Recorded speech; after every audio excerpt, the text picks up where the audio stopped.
Yes, guys, how you doing? Welcome back to the Spurs Talk Show. It was a Spurs rant show last night. Apologies for the lateness is greatness. The show is supposed to start at 1 o'clock. We've got Dave joining us. He'll be joining us shortly. I think he's just getting set up. And I'm here with Connor, of course. Big up to Connor, safely returned from India. You can hear all about that.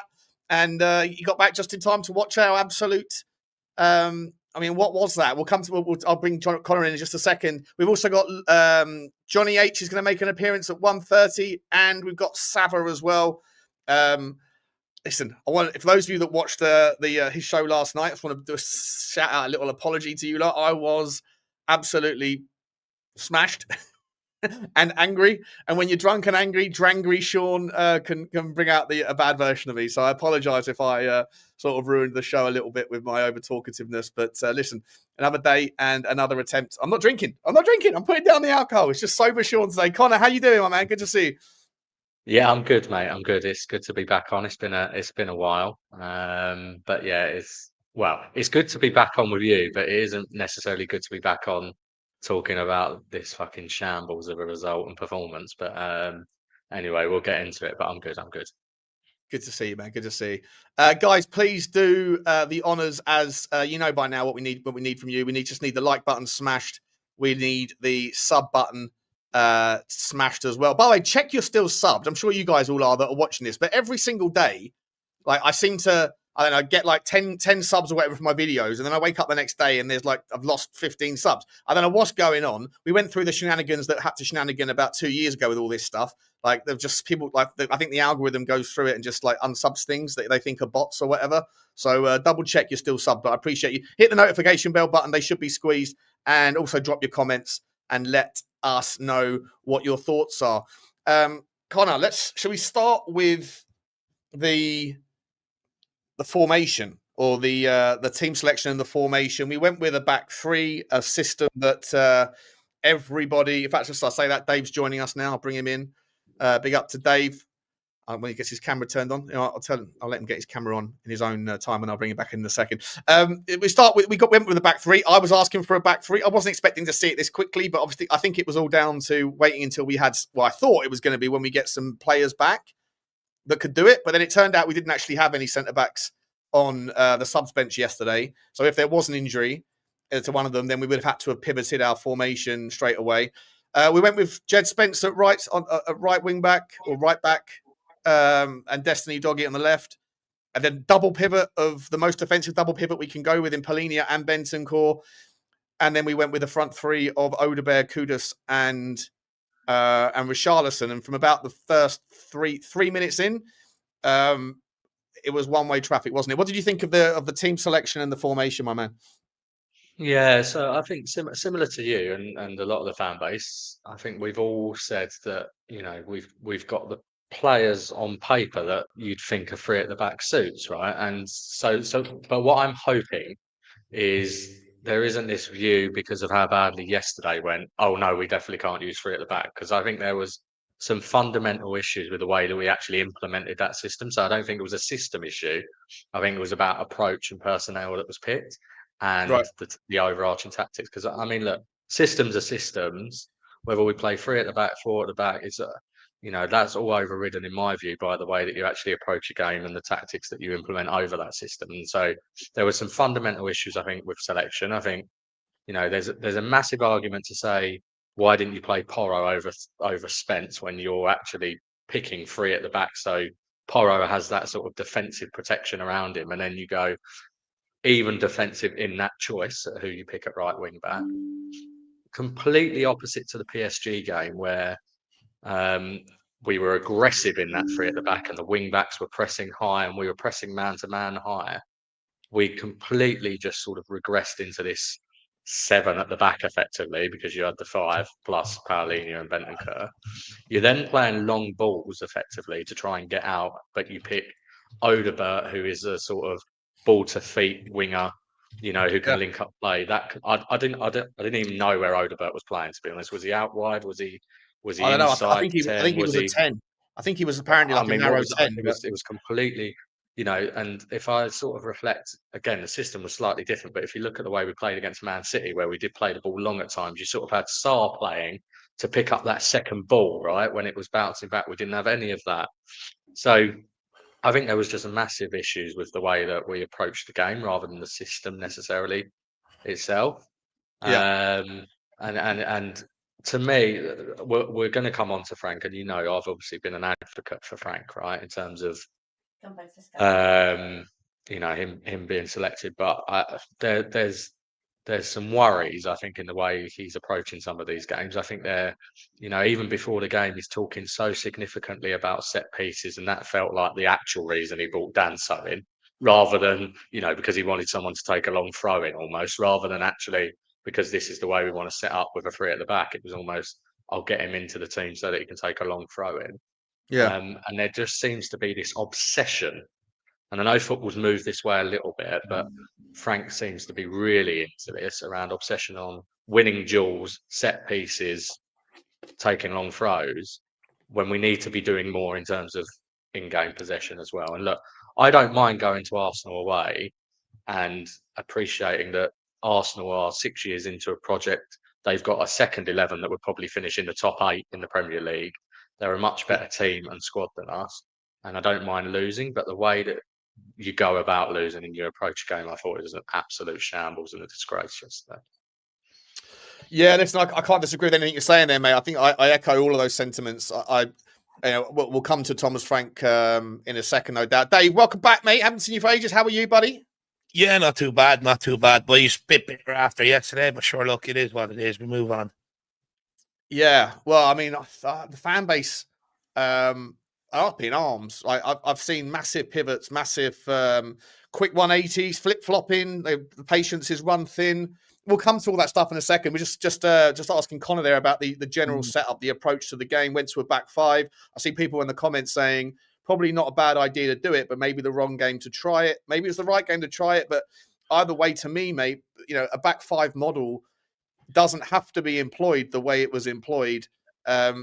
People think that a back three or back five, whatever you want to call it, is naturally defensive. It doesn't have to be. It can be liberating for certain players in certain positions if the game is approached with the right temperament and the right intensity.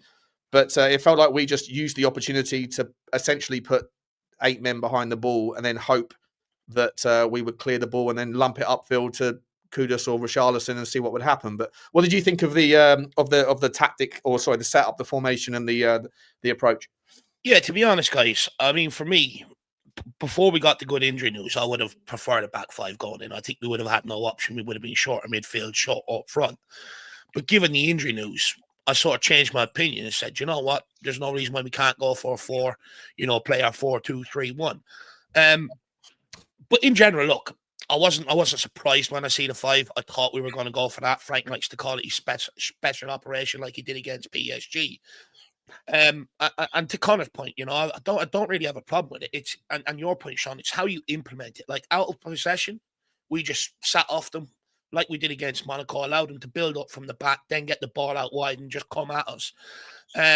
So there was a lack of aggression out of possession, which I was going mad about, because if you're playing 5 at the back, there's no reason why you can't send your midfielders, why you can't send some of your forward players to go and squeeze that ball, squeeze a bit of possession. Because at the end of the day, our goal came from João Palhinha breaking ranks, coming out, winning the ball, and Richalison lobbing the goalkeeper. It came from us actually putting pressure on the ball.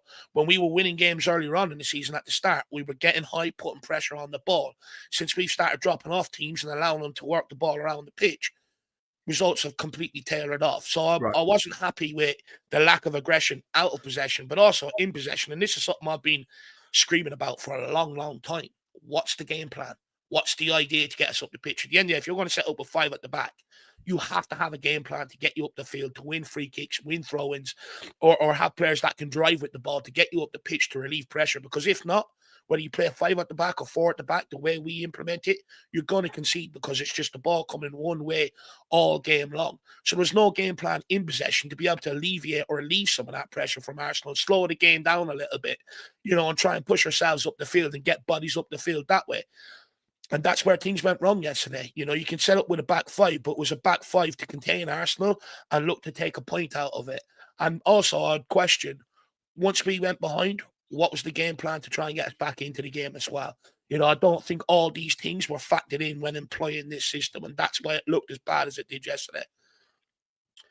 Yeah, look, again, for me, I think you're right. Like, there's a lack of a game plan. I think the game plan is, like you say, I've said it since it became apparent to me, I think game week 4. And I think I started putting these titles in my videos saying setting up not to lose, it's with nottolose.com, right? And I think that first and foremost, I think that is unacceptable to Tottenham fans generally. I think that those sorts of tactics or those sorts of approaches to football are more commonly found with teams that play mid-table or lower, that have fears of relegation, where a point here, a point there against big opposition can be valuable at the end of the season when you're trying to get to 40 points. It's not something which is acceptable to teams that have got aspirations for European football, in my opinion. And it's certainly not acceptable to teams with fan bases who have commonly always thought of themselves as a team that likes to promote, aggressive and attractive football. For your take on the press thing, completely concur. I think it's basically been noted. I think 15 teams in the Premier League now employ a man-to-man press, right? And they affect it very well. When they do it against Tottenham, we really struggle. In the games where we've sort of played okay this season, we've had teams that will press from the front, but will leave the middle press sort of alone, and then we have a little bit more time to be able to do things. And those, Burnley, Villa, we weren't that bad. Villa didn't do a man-to-man press, and Manchester United as well, right? But all the teams that put the press on us, we absolutely crumble, and we seem to fall further and further back and deeper into our box. And it seems like the back 4 or the back 5, whatever. It doesn't matter what team you're like, because essentially you go to a back 5 anyway most of the time when you're out of possession as a Tottenham at the moment under Thomas Frank. But it seems like we're defending on the 6-yard line, on the 6-yard box line. And then obviously there's loads of space then. And yesterday it was exploited once again. It felt very much reminiscent of the last 15 minutes against PSG, where again, we were defending so deep trying to hang on to something that they ended up just being able to pull, like a smart team can figure that out, pull the ball back to the D. And if you've got a handy player there, they can just do that, do some really, really painful things very quickly. But what concerns me about the press, though, did anyone watch Frank's interview with James Lawrence Alcott, with Sky Sports before North London Derby there last week? And he's sitting there saying, I love being aggressive on the press, it's what I'm about. And then I'm looking at most of the tactics he's employed this season. Bar the first 3 or 4 games, we haven't gone and pressed the team. We've sat back in the low block, that sits, midway into our half. The strikers are so far back. So it's sort of like, I'm left now questioning, is he lying in that interview to make him sound better? Or are the players not willing to put in the effort? And either way, it's not good. It just means it's not working. Yeah, I agree. I mean, I think there's, I as I say, I'm not going to flip flop because I was a Frank advocate, right? But you have to watch what's in front of your eyes, right? And I think no one is immune from criticism. And there's we all appreciate all the arguments about giving managers time and also acknowledging that the players are not good enough. We're all on the same page, I think, in terms of that. But the players aren't as bad as what they showed yesterday either, right? And as I was saying to you backstage, Sean, I mean, I remember being at the FA Cup semi-final when we played Arsenal at Old Trafford and they beat us 2-1, and we had Gary Doherty playing, he scored, right? And they had Vieira and the Ginger Perez Pele and Henry playing. That was a fantastic Arsenal team. The golfing quality then actually was humongous as well, right? Yeah. And we showed more back then in these North London derbies than we showed yesterday. That, for me, was arguably the worst I can remember. The last few years have been bad, since basically Conte beat Arsenal to get us Champions League football. It's been pretty horrific in North London derbies, just a complete lack of any sort of competition. But yesterday was particularly bad. And on your earlier point, Sean, I don't mind not setting up in a way not to lose when you're going to Arsenal away. But there's even ways to set up not to lose, isn't there? I mean, yesterday we might as well just not bother playing the game. It was absolutely pathetic. I think I agree with what Dave's saying about the pressing as well. And when I look at the way Brentford played last season, they did have an aggressive man-to-man press at times.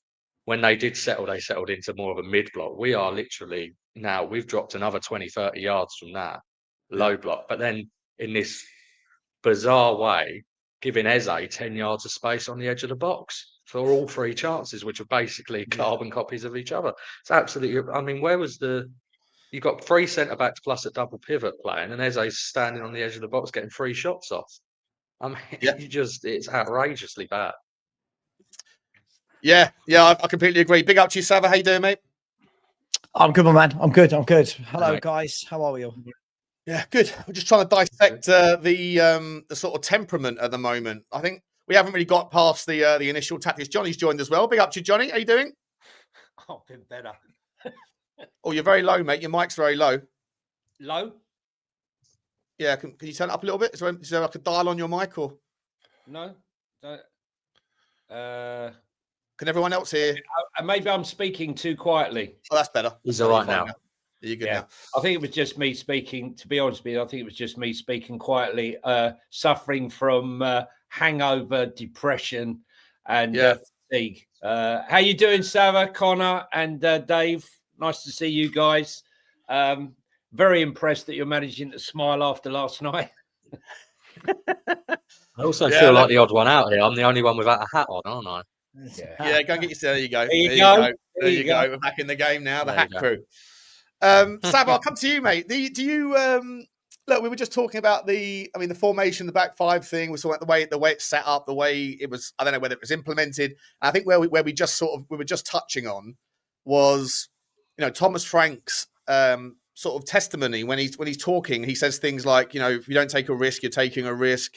I love it when we press. It's all about working hard and duels. But as Dave and Connor were just sort of saying, in the last several games, there seems to be less and less of pressing, less and less risk, more and more just sit back and hold on for dear life and then try and nick a goal. And not really sure if the words match up to what we're seeing. And if you agree with that, I guess the next segment is, what is that because the players aren't doing what Thomas Frank's asked, or is that because he's really not asking them to do the things that he's saying he wants us to do when he's doing the interviews?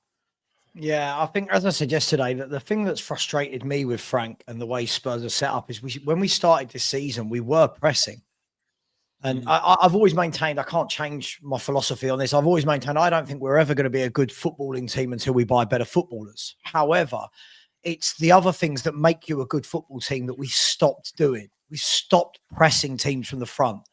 Like yesterday, it was like you've got the best team in the country and we just let them have as much of the ball coming out the back as they want. Declan Rice and Zubimendi basically played in our half. They didn't need to play as midfielders because Saliba and Hincapie were on the halfway line, bringing the ball out, no one pressing.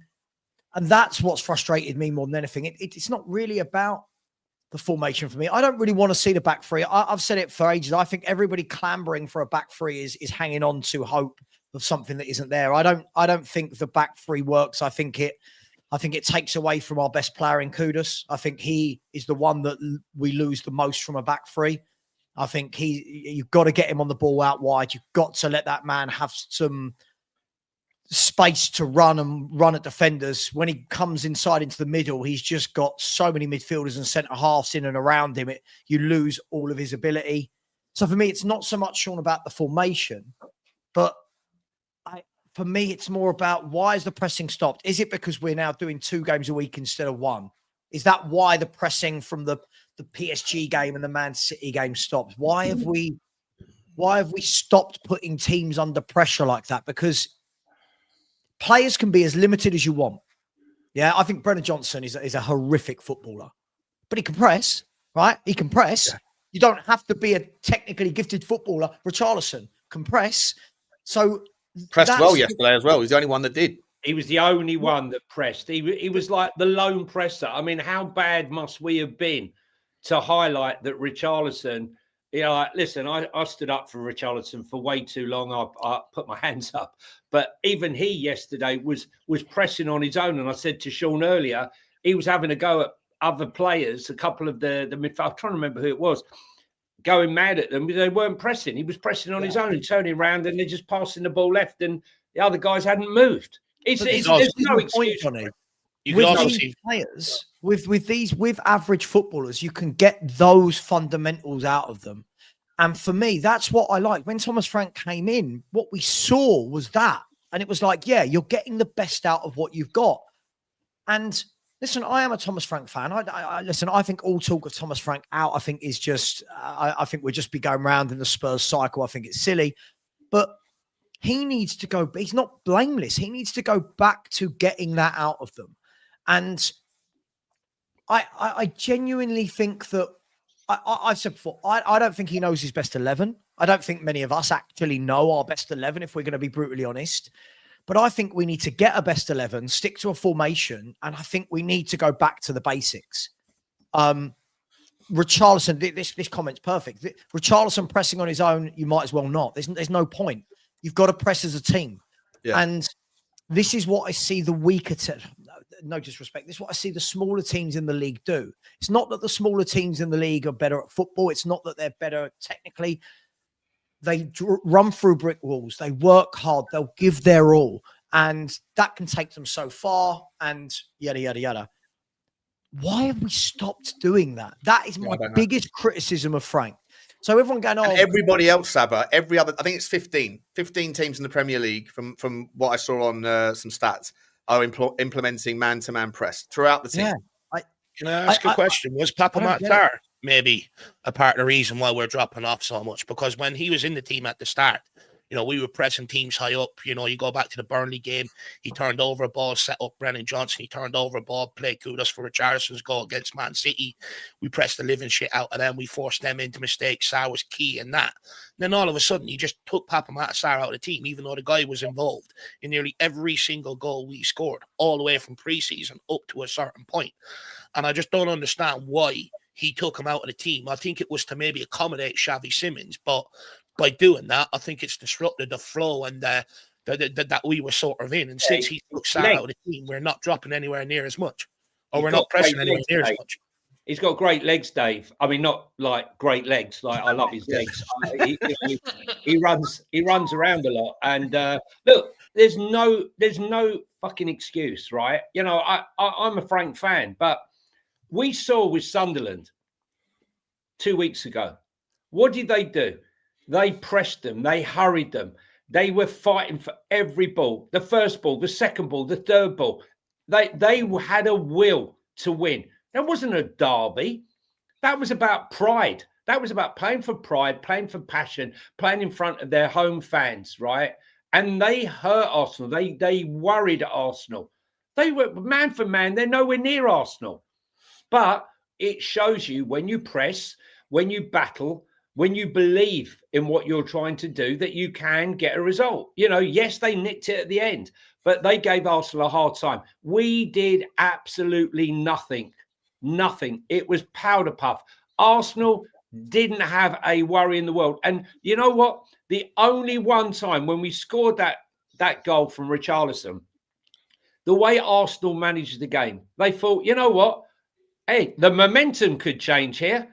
I know what to do, right? I'm going down. Every 2 seconds after the goal went down, they went down holding their leg. They were stopping the play. Every niggle, everything. Kill the momentum. That is your opportunity, because you get that second goal. I'm not saying we would have gone on to win it. I'm not delusional. But I'm saying it's about how you control the game. They are levels above in every element of football. I'm sorry. Well, that's why you have to level the playing field with the effort, right? Correct. That's where you have to. Exactly.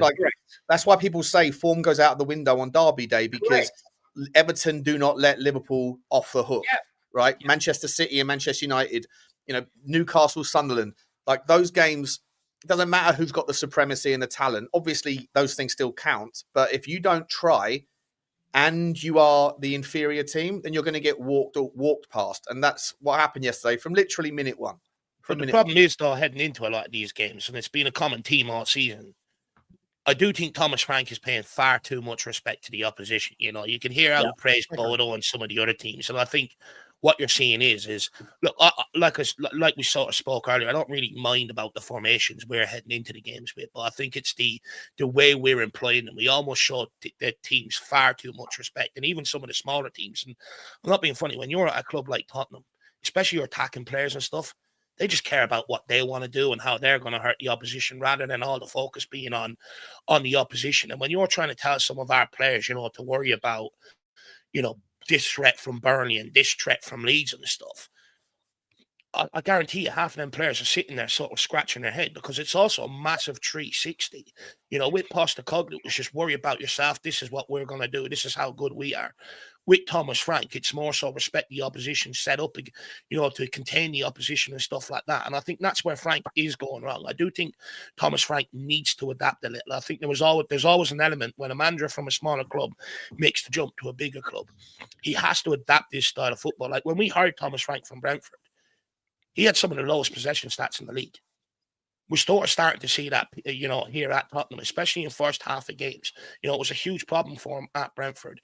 You look at some of our attacking metrics, bottom of the table for true balls attempted, bottom of the table for true balls completed, third bottom from shots outside the box. You know, we're outperforming our XG by like 8 or 9 goals at this point.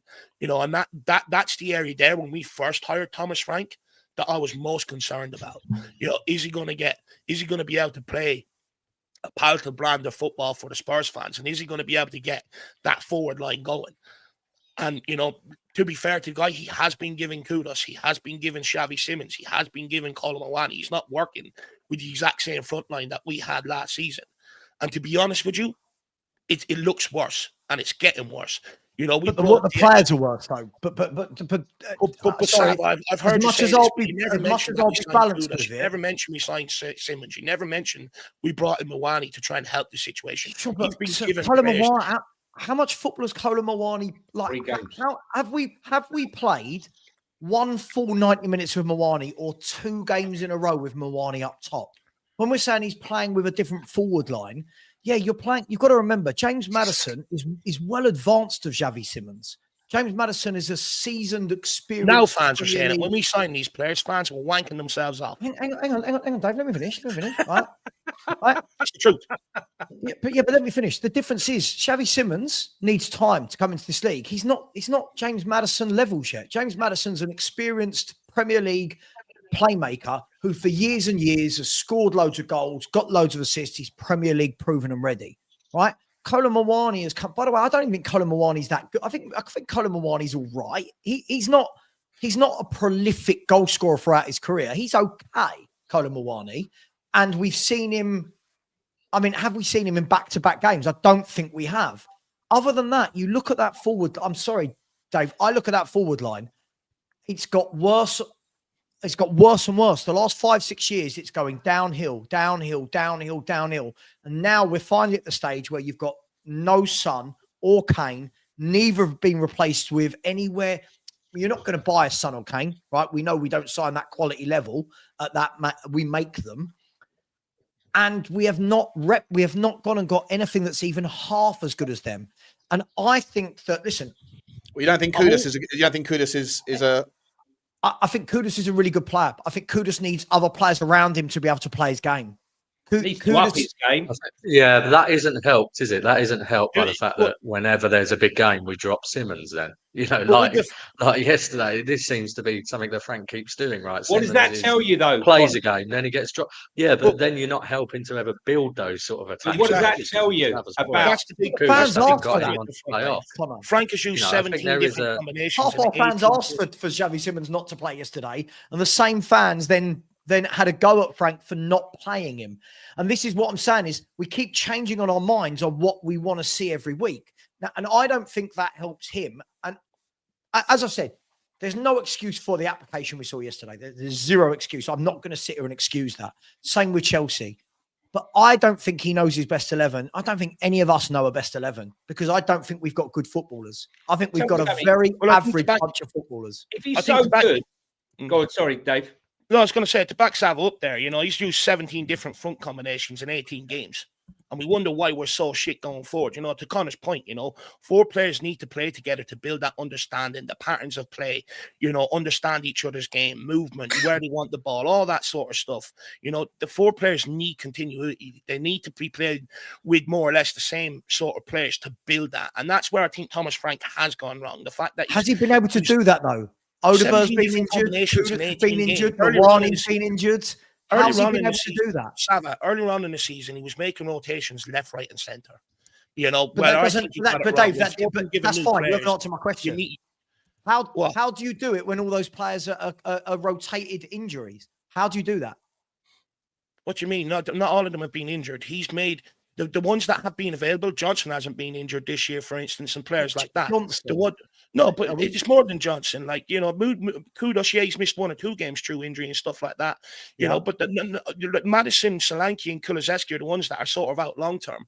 The rest have more or less been fit and available, and he keeps chopping Mawani hasn't. Every single but that's not right, true. Take Mawani out. All the rest have been fit and available, and he keeps chopping and changing. 17 different. So which front three you play that you think that is the three you should stick with and that's going to score loads of goals? What front three? Look, I think he could play Simmons in the 10. I think he's got to play Mawani up front now that he is fit and available. Kudos off the right, and I think right now Udogie off the left with Destiny Udogie.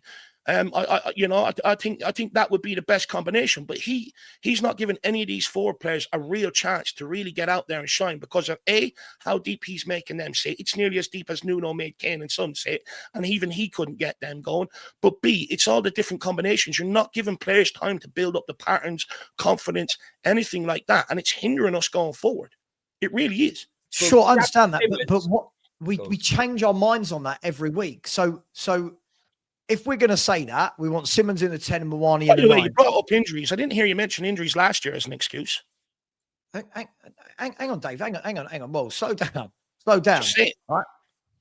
Hang on, slow down. Listen, Dave, unlike you, right, I'm not coming on here for point scoring. I know this seems to be the thing for YouTubers. It needs to be point scoring. I don't give a fucking shit about that, mate. I don't care about that. I'm talking about, you said he's not picked a fluid front 4. Well, I'm looking at Mawani's been fit, not fit. 20 minutes here, now he's injured for a month, right? Kudos missed the last few games, right? Udogie missed a couple of games through injury as well, right? When has he ever had all of them available to say, right, 3 games in a row, this can be my front 4, right? Injuries, of course, injuries hurt teams, Dave. But last year, injuries weren't the problem to the forward line. Last year, we had Maddison fit. You had Son fit. You had Solanke fit, right? You had Kulusevski fit until the end of the season. I'm not talking about only injuries. So when this is what I have against what you just said to me there. I'm not using excuses of injuries. I'm just stating why he couldn't play a settled 4 that you're asking for, when most of them have been in and out of injuries in the last 12 games. You're telling me he couldn't put out a settled 4 in 2 or 3 games running? 17 in 18 tell me which 4 and tell me when they've all been fit for 4 games together. Go on. I bet you can't. Well, we don't know because he won't play them 4 games on the No, I'm asking you. Go on. I'm asking you. The last game. I've already answered your question 2 minutes ago. I'm not playing your games. I'm not playing games. I'm not playing games. I answered your question 2 minutes ago. Well, I'm not playing games. I've just said to you, you said, let's have 3 or 4 games with the same front 4. I've asked you, name me the last 4 games where all 4 of those forwards you mentioned were all fit at the same time. It's not. Richalison has been available for a lot this season. Johnson, Udogie has been available for a lot this season. Kudos has been available for a lot this season. Xavi Simmons has been available for most games this season. Okay, so we're talking about Johnson, Richalison. The reality is they're the options he's got. They're the options he's got. If he doesn't want to put them out there and build up things, that's not what you said. That's not what you said. Your point was you want to see Mawani, Simmons, Kudos, and Udogie together. When I've asked you when have those 4 players been fit together for 4 games, you've now gone, well, Richarlison's been fit, Brennan Johnson's been fit. That's my point. He hasn't been able to get out. He could, to be fair, Sav, he could have picked Simmons, Kudos and Udogie yesterday, couldn't he? Simmons had a decent game against United, gets hooked off, then also doesn't get picked again. And this comes into approaching that game. It seems like Simmons is the fall guy when 100%. We don't want to take risk. So he didn't want to take risk yesterday, which I get, you're Arsenal way, but Simmons is the fall guy, isn't he? I'm not sure it's just, Connor, it's not just Simmons though, right? For me personally, I think it's the way that the team is set up, where it feels like the front 4 are expected to do all of the heavy lifting, which of course is reasonable, but without very much support from the double pivot. And then when it doesn't work out, then it's someone gets stinker and hooked. But it's not really like Mawani got hooked in a recent game. Xavi gets hooked all the time. You can see he's getting frustrated because I've shown you those screenshots. I think I've shown other people on the channel the screenshots against Manchester United. He was standing there with the ball on the halfway line, looking in front of him, and he had 10 men behind the ball of Man United, and it was Polinia and I forget who was playing alongside him. It wasn't Bentancur that day. Polinia and Sarr maybe that weren't allowed to. Too much sulking those, Sean. I hear what you're saying, but Xavi Simons needs to be accountable. I saw him interview the other day, and he said he's having the worst period of his career, and I have to come over it because it hasn't happened. But he's got to stop with the sulking. You know, yes, there are but players like yesterday where you saw Eze demanding the ball. I know it was easy for him to get the ball, but he was demanding the ball. I saw him yesterday. I was screaming at him yesterday. He came onto the pitch. He'd been on there 45 minutes and he's jogging towards a player. Jogging. I said, what the fuck? Xavi. I said, you should be fucking pressing, man. You should be pressing. But, listen, it's not all negative. I mean, with a 0.06 XG, it was elite finishing to score a goal. Let's focus on that. But look, I'm reading this. That goal was unbelievable, by the way. I'm reading this, right? We are so far away from one of the reasons why I fell in love with this club, Bill Nicholson, and his philosophy of football. This is like, I'm a big Thomas Frank fan.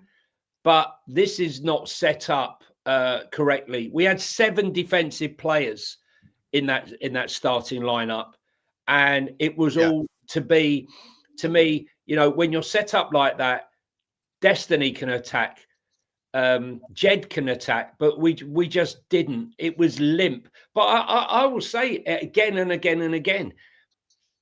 Sunderland, their squad doesn't match ours, yet they fought Arsenal tooth and nail. They fought for every ball. And Arsenal came out there and they wanted to win everything, every ball, every throw-in, every decision given to them against them by the referee. They were in his face. We were like lambs to the slaughter. We were meek. We were mild. We had no fight. We had no passion. It shouldn't need anyone. It shouldn't need a manager, right, to come out and have to tell them this is a London derby. And for me, the last thing I'll say is everyone needs to take a slice of the blame pie. Sure. The recruitment, the management, and the players, all of them. No one gets away scot-free on what's going on, right?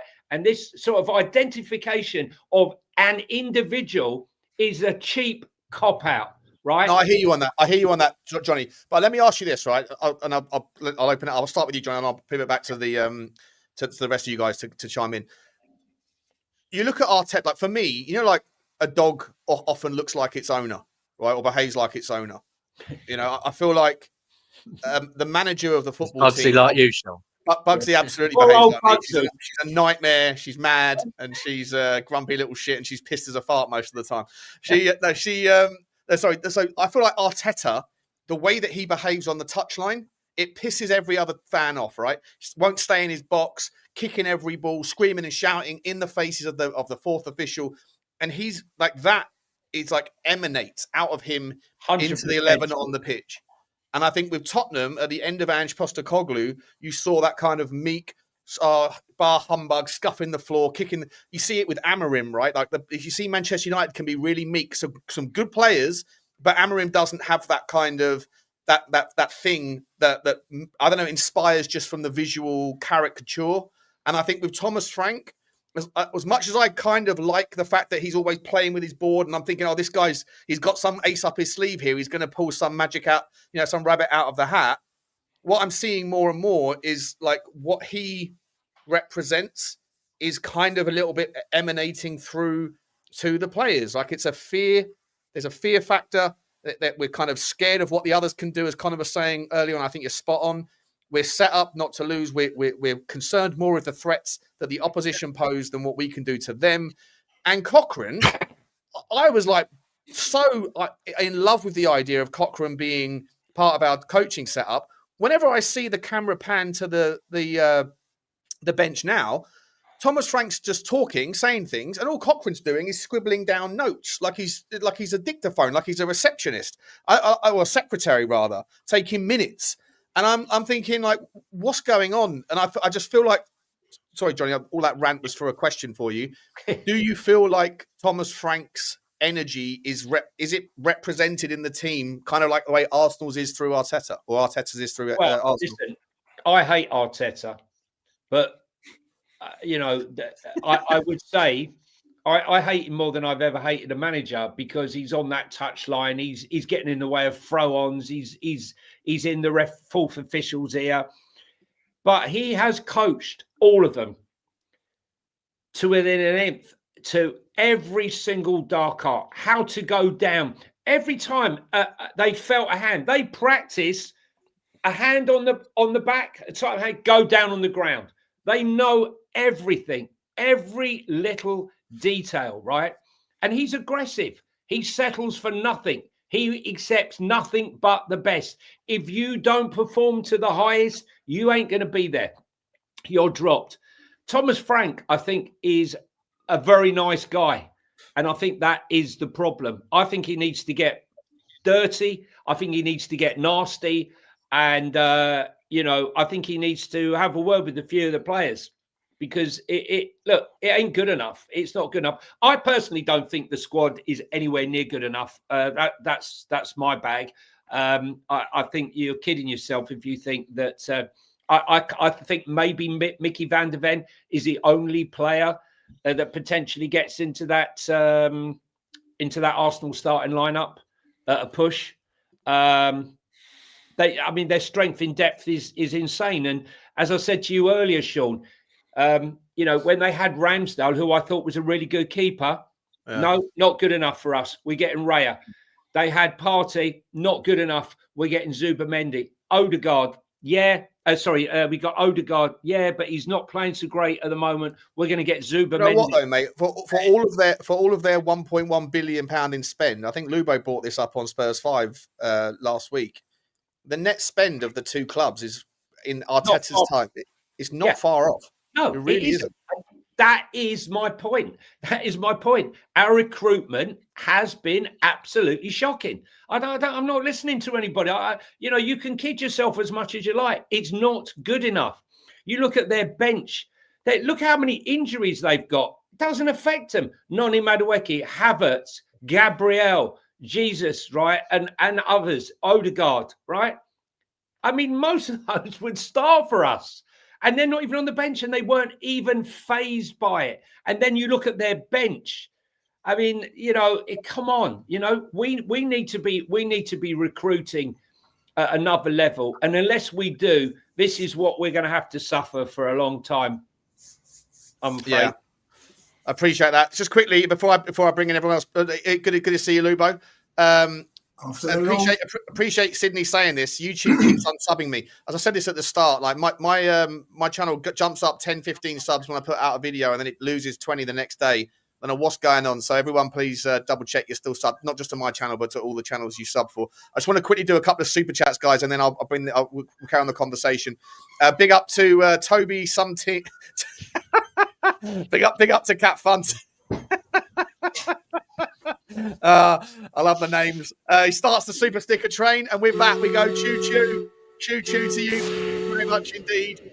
Appreciate you very much there. Something Wong definitely getting cancelled, saying that one out loud. Appreciate you. Dean Law Houdini, choo to you. Choo Dini, always here, always supporting. Very, very appreciative, mate. Appreciate you so much. Blaine Devlin, big up to you, Blaine. Absolute monster, mate. Thank you so much, mate. Super generous as always, mate. What a guy you are. He says, big up, lads. I haven't turned yet, but yesterday was the first time, even through last year's dross, that I actually switched off the game with 40 minutes to go. This form is on every single person, 1 out of 10 all round. Connor, I'll let you answer this one, mate. Do you Johnny was saying the same, basically. Blame pie, everyone gets a slice. Some more than others, though, or is it just a shit show all around? No, I agree with Johnny's point. I think everyone does get a slice. I think what we're seeing is the fruits of 6 years of an absolute shambles off the pitch versus, an Arsenal. It really comes to life because of the trajectories have been the complete opposite. People used to use the Liverpool, us beating them at 4-1. 4-1 at Wembley example to prove this, but I think Arsenal's an even bigger proof. I think it's interesting when you speak about Arteta, right? And obviously, he's always the reference point because they've given him time and they've really built this project over a long period with him now. And obviously, you're starting to see this, and Arsenal, unfortunately, are going to walk the league probably by at least 10 points, I'm guessing. Yeah. I think, but if we all go back in our minds to when Arteta was there to start with, almost 95% of the Arsenal fan base wanted Arteta to get the sack. Some still do, believe it or not. And even into his second season, right? He and the board stuck by him. So, that's not to say giving every manager time is going to work, because that's not true. And maybe Arteta is the exception rather than the rule. COVID saved him, didn't he, Connor? I think COVID saved him because there was no one in the ground at that time. It absolutely did. And there's a lot of parallels in terms of the way that Arsenal were playing as well. They were awful to watch under Arteta for those first 2 seasons. Then they suddenly turned super exciting. Now they've gone back a little bit, somewhere probably in between. So, I think that you have to give managers time. He needs to get time and players, Frank. I think he will be given both, hopefully, because, you've spent out £10 million to go and sign Frank and all of his coaching team, plus paid for Ange to go. It doesn't make sense to get ourselves back into that merry-go-round of managers. But equally, at the same time, he does need to be showing more than he's currently showing, particularly in the way that we coach the team in possession, as we said. For me, I think, recently Frank has actually been more negative even than he was at Brentford. And I think that's half the issue. I think the way we're playing right now is almost even more cautious than he was at Brentford. And obviously we've got better players than Brentford have overall. So there's somewhere in the middle of all of that. I think if he is the man, in some ways, I'd like, a bit like Jim Ratcliffe did with Amorim, right? He's just come out and gone, look, we're going to stick with Amorim regardless. I'd quite like us to go and do that if that is what we're going to do. Come out, be very sure in that Frank is the man for at least January until the end of the year. Come out now and say we're going to back him in January. And so everyone knows where we stand, because it's not helpful, this sort of uncertainty ever. But Frank does need to be showing more. And, when we were talking earlier about the attacking players, I do agree with Savile. We have had injuries up front, and that's part of the reason why we haven't been able to form relationships. Although I also do think that Frank is too quick to drop Simmons. But Kudus, for me, is a bit of a worry. I think he's regressed a little bit. I know he had the injury, but even before that, I think there's almost this focus with Kudus in terms of him winning duels rather than getting the ball and running at players now. He's not doing that in the same way. I remember saying probably on one of these shows at the start, I thought Kudus had a great football brain when he first came into the team, because he always knew the right time to pass, and he seems to have gone into himself. And some of that might be because he hasn't got someone to play off, to Sava's point, but I also do think there is a natural regression there. I read a stat that Kudus has lost the ball in control more than Richarlison this year, with his first touch. That's probably because we keep throwing balls down the line to him, and people are very rigid in their position. So I think there's a bit of all of that going on right now. Can I just ask you, Connor, do you think that because Thomas Frank was a Daniel Levy signing, that there's a get out here for ENIC to say, you know what, this was on Daniel. He wasn't our choice. This was Daniel's last throw of the dice. And we're not surely going to be talking about sacking him, though. There's no actual noise about sacking him, is there? No. Listen, I'm not for sacking him. I'm saying, do ENIC have a cop out here to say maybe, this was a Daniel Levy signing, therefore they got a free run at it. Get rid of him and bring someone in saying, this is our guy. This is a fresh start. This is our guy now. We're going to spend money.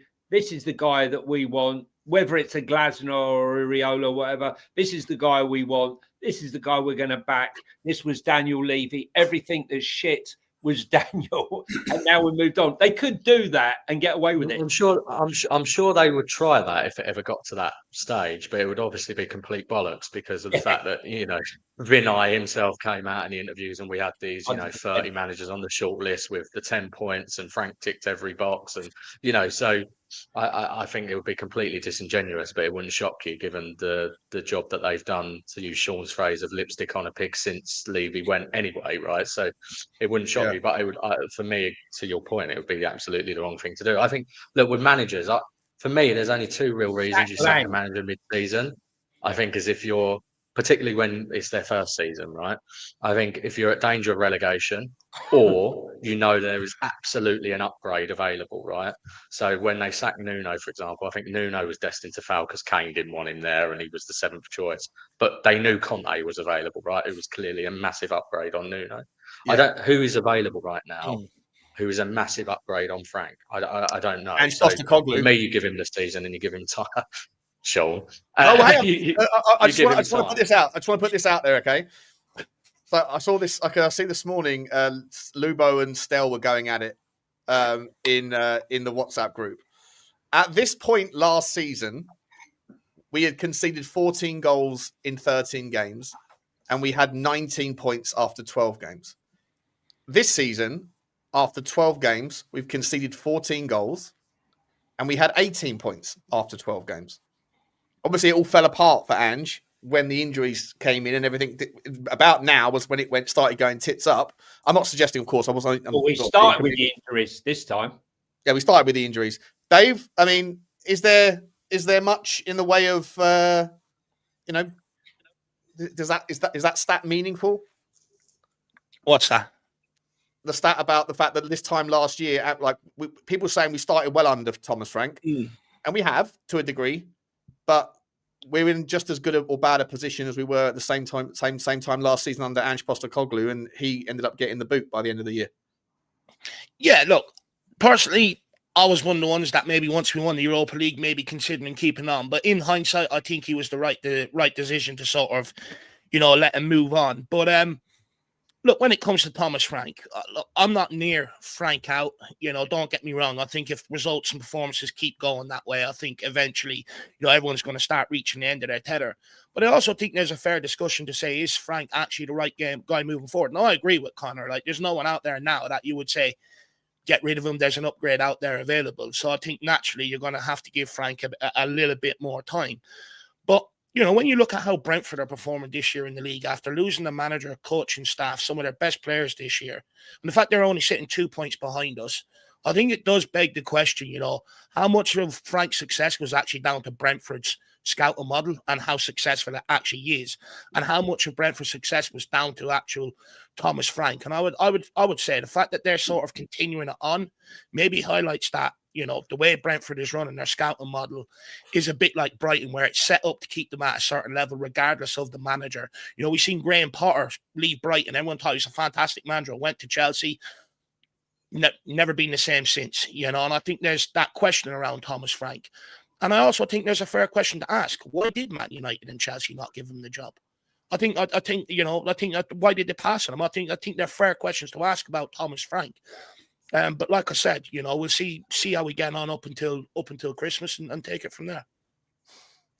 Sav, do you think there's fair questions there around the Thomas Frank appointment? No, because I think what Dave's failed to mention there is that Brentford weren't that Brentford when Thomas Frank took over. So Thomas Frank took over and started implementing the process behind the scenes. So this wasn't, if we're now going to diminish Thomas Frank and say, oh, Brentford was not Thomas Frank, it was all of his coaching staff and it was all of the structure. He implemented that structure when he went to Brentford, the same way he told us in the summer. He told us, see, we don't listen. I get it. It's clickbait. It's good fun. No, I'm about structure, Sav. I'm about the scouting, the scouting department. Tony Bloom has a scouting department that is set up to identify players that are undervalued in the market that they predict they're going to hit a certain ceiling.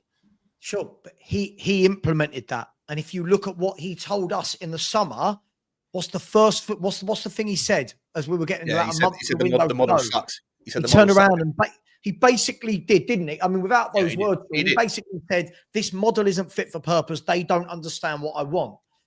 The problem is you're basing what we've done there is we've based 7 years of Thomas Frank's success at Brentford against 12 games and 1 transfer window under Tottenham Hotspur. And this is very, very different.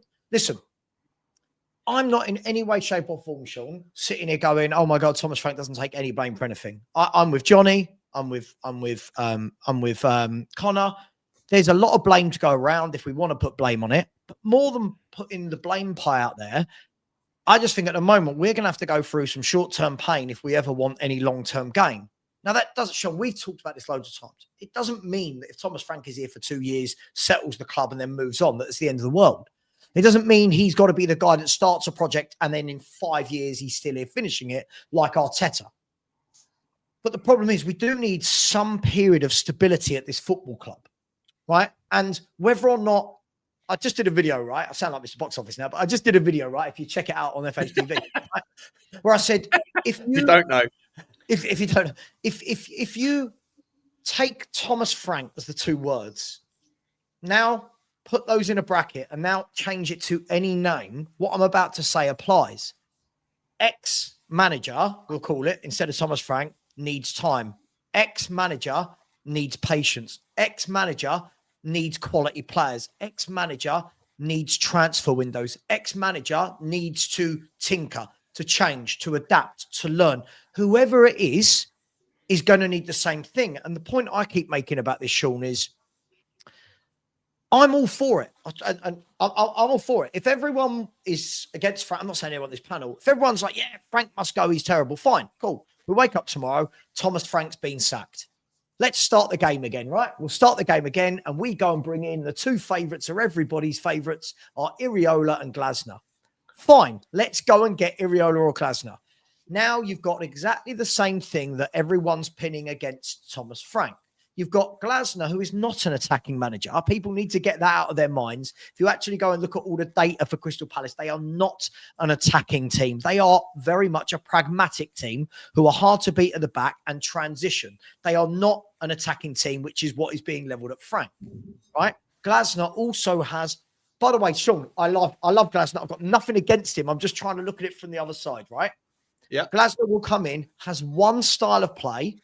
Our fans will get annoyed if that 3 at the back doesn't work and go, why hasn't he adapted and changed? Well, because that's not what he does. Yeah. Iraola is the same. Iraola is a very good coach. His teams concede goals for fun, though. If you actually look at his teams, they concede goals for fun. He has one way of playing. And again, the question will be asked after him being here for X amount of time, can he adapt? What will also be said of these guys is, it's okay doing it at Palace and Bournemouth. Now you're coming to Tottenham. It's different.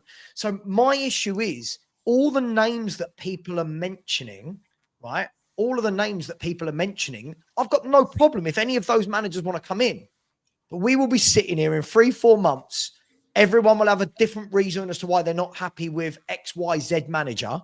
The excuses will be different. They've come from a smaller club. They're not used to playing 2 games a week. They've only got one style of play. They've got Richalison and Johnson and the same players.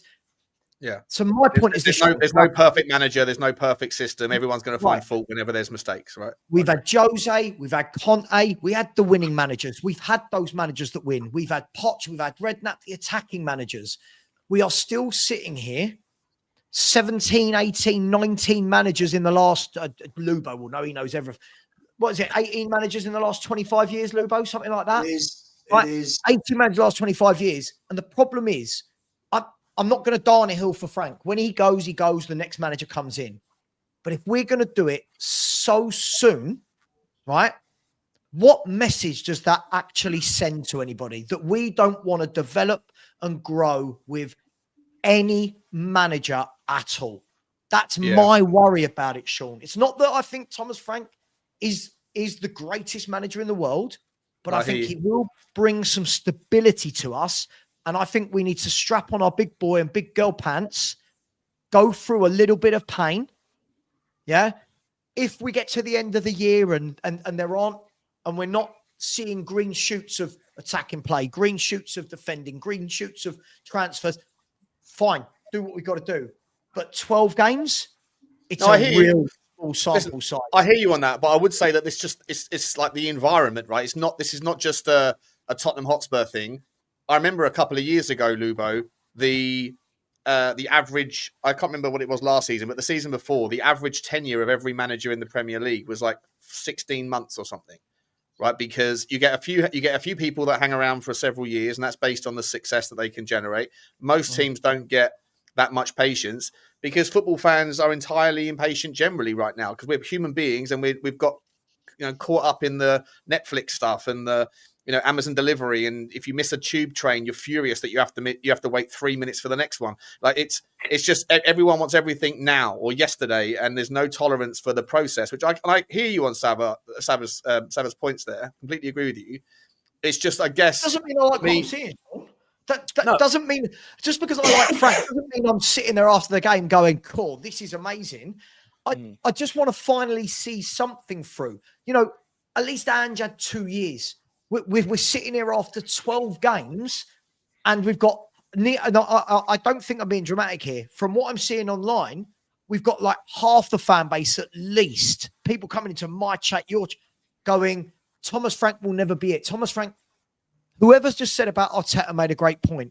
As Spurs fans, do you remember, guys, 3 years ago, we were all celebrating that Arsenal had Arteta. We were all saying, keep Arteta, keep him. He's shit. He's rubbish. He's doing nothing. 6 years down the line, we're all sitting there going, Jesus Christ, look at the monster that they've built. Right? Now, I'm not saying Frank has to be that guy, but surely if it's not Frank, then can the next guy please be that guy?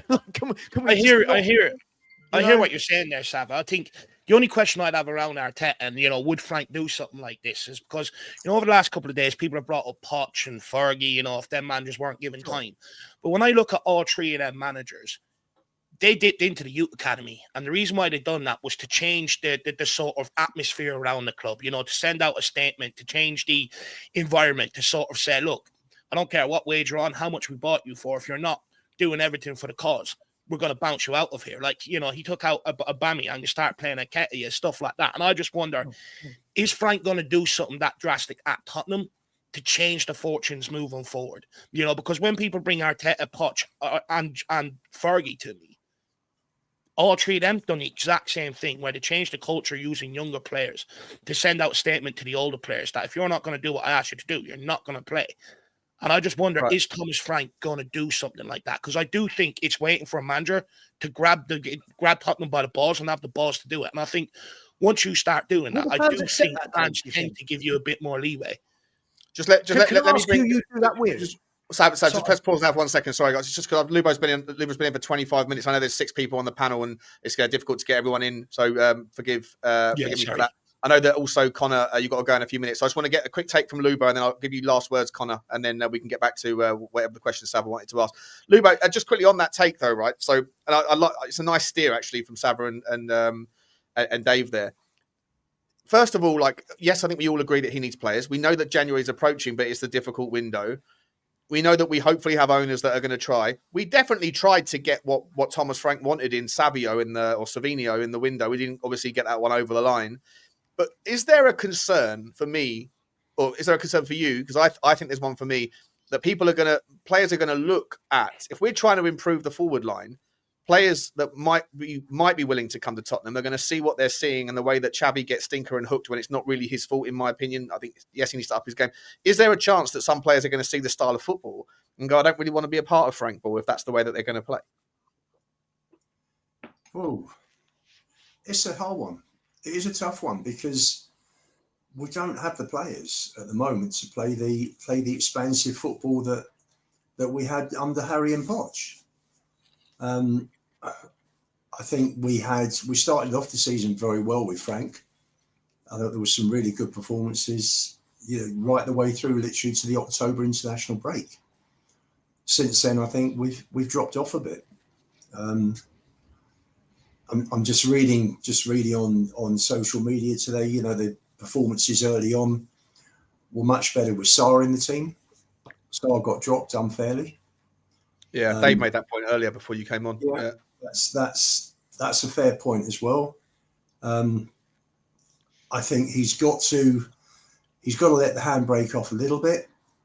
And I think he's got to stop giving teams too much respect, because I think that's what's happening. I think he can see the limitations and he's going out not to lose. And I think that's fine at Brentford, but it's not going to be acceptable at Spurs. And I just think that as far as the fans are concerned, I mean, I said on our show a week ago, didn't I, Sean? I just despair at the way the fan base are, a lot of them.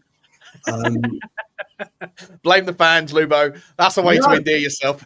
But you know, but at the same time, I sympathise with them, because I've lived through, as I was saying to you earlier today, Sean, I've lived through the periods. We weren't an elite team, but we were constantly challenging for cups and winning cups, and we had some great nights at the Lane. We had some super players that came in.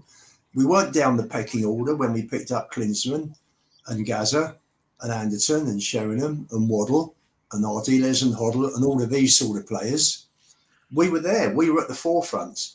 And since Enoch came in, we have been diminished as a club, and we are down the pecking list. So for me, I and the prices are.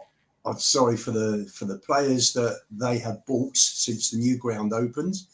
The fans are not getting value for money. You know, if you're going to charge massive money, you're going to pay big money at a restaurant. You want a top meal.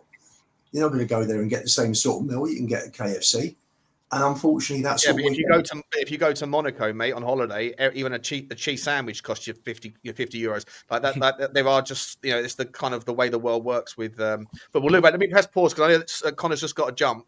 So I was thinking final words before he leaves, because I think he's got another call or work or something. Got work to do. I mean, what is that? I've got to do some work, unfortunately. Yeah. Hey, Frank, I think there's a balance to what we want to be as a football team as well, right? And what Frank wants us to be as a football team, right? So we all pine for this expansive football, but who plays expansive football anymore? Premier League has moved on. I mean, Arsenal are going to win the league at a canter, and they don't play, you know, exciting possession-based football necessarily in the way that, you know, Poch's team did, or Harry Redknapp's team even did, right? So, but that's where, and you even look at some of the signings, right? We signed Paulinho as our number 6. Now, Paulinho is the type of number 6 who wins duels, wins tackles, is all over the pitch, but he doesn't control the game, right? And equally, we don't have a ball playing 8 next to him, which even exacerbates that issue further. In the way you look at the midfield that was playing for Arsenal yesterday, their 6 is Zubamendi, who is a passing style number 6, but then they've got Rice next to him who can also drive. So we've got to decide what we want to be as a team.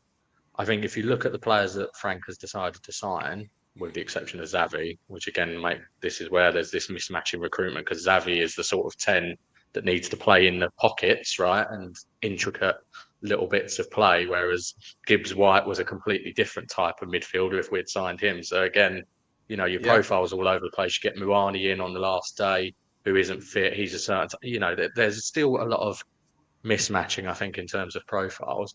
Kudus, again, is a dual winning. But then if we're going to play that way, that's where performances like yesterday are completely undefendable, because we didn't win duels, we didn't compete, we didn't physically impose ourselves on Arsenal.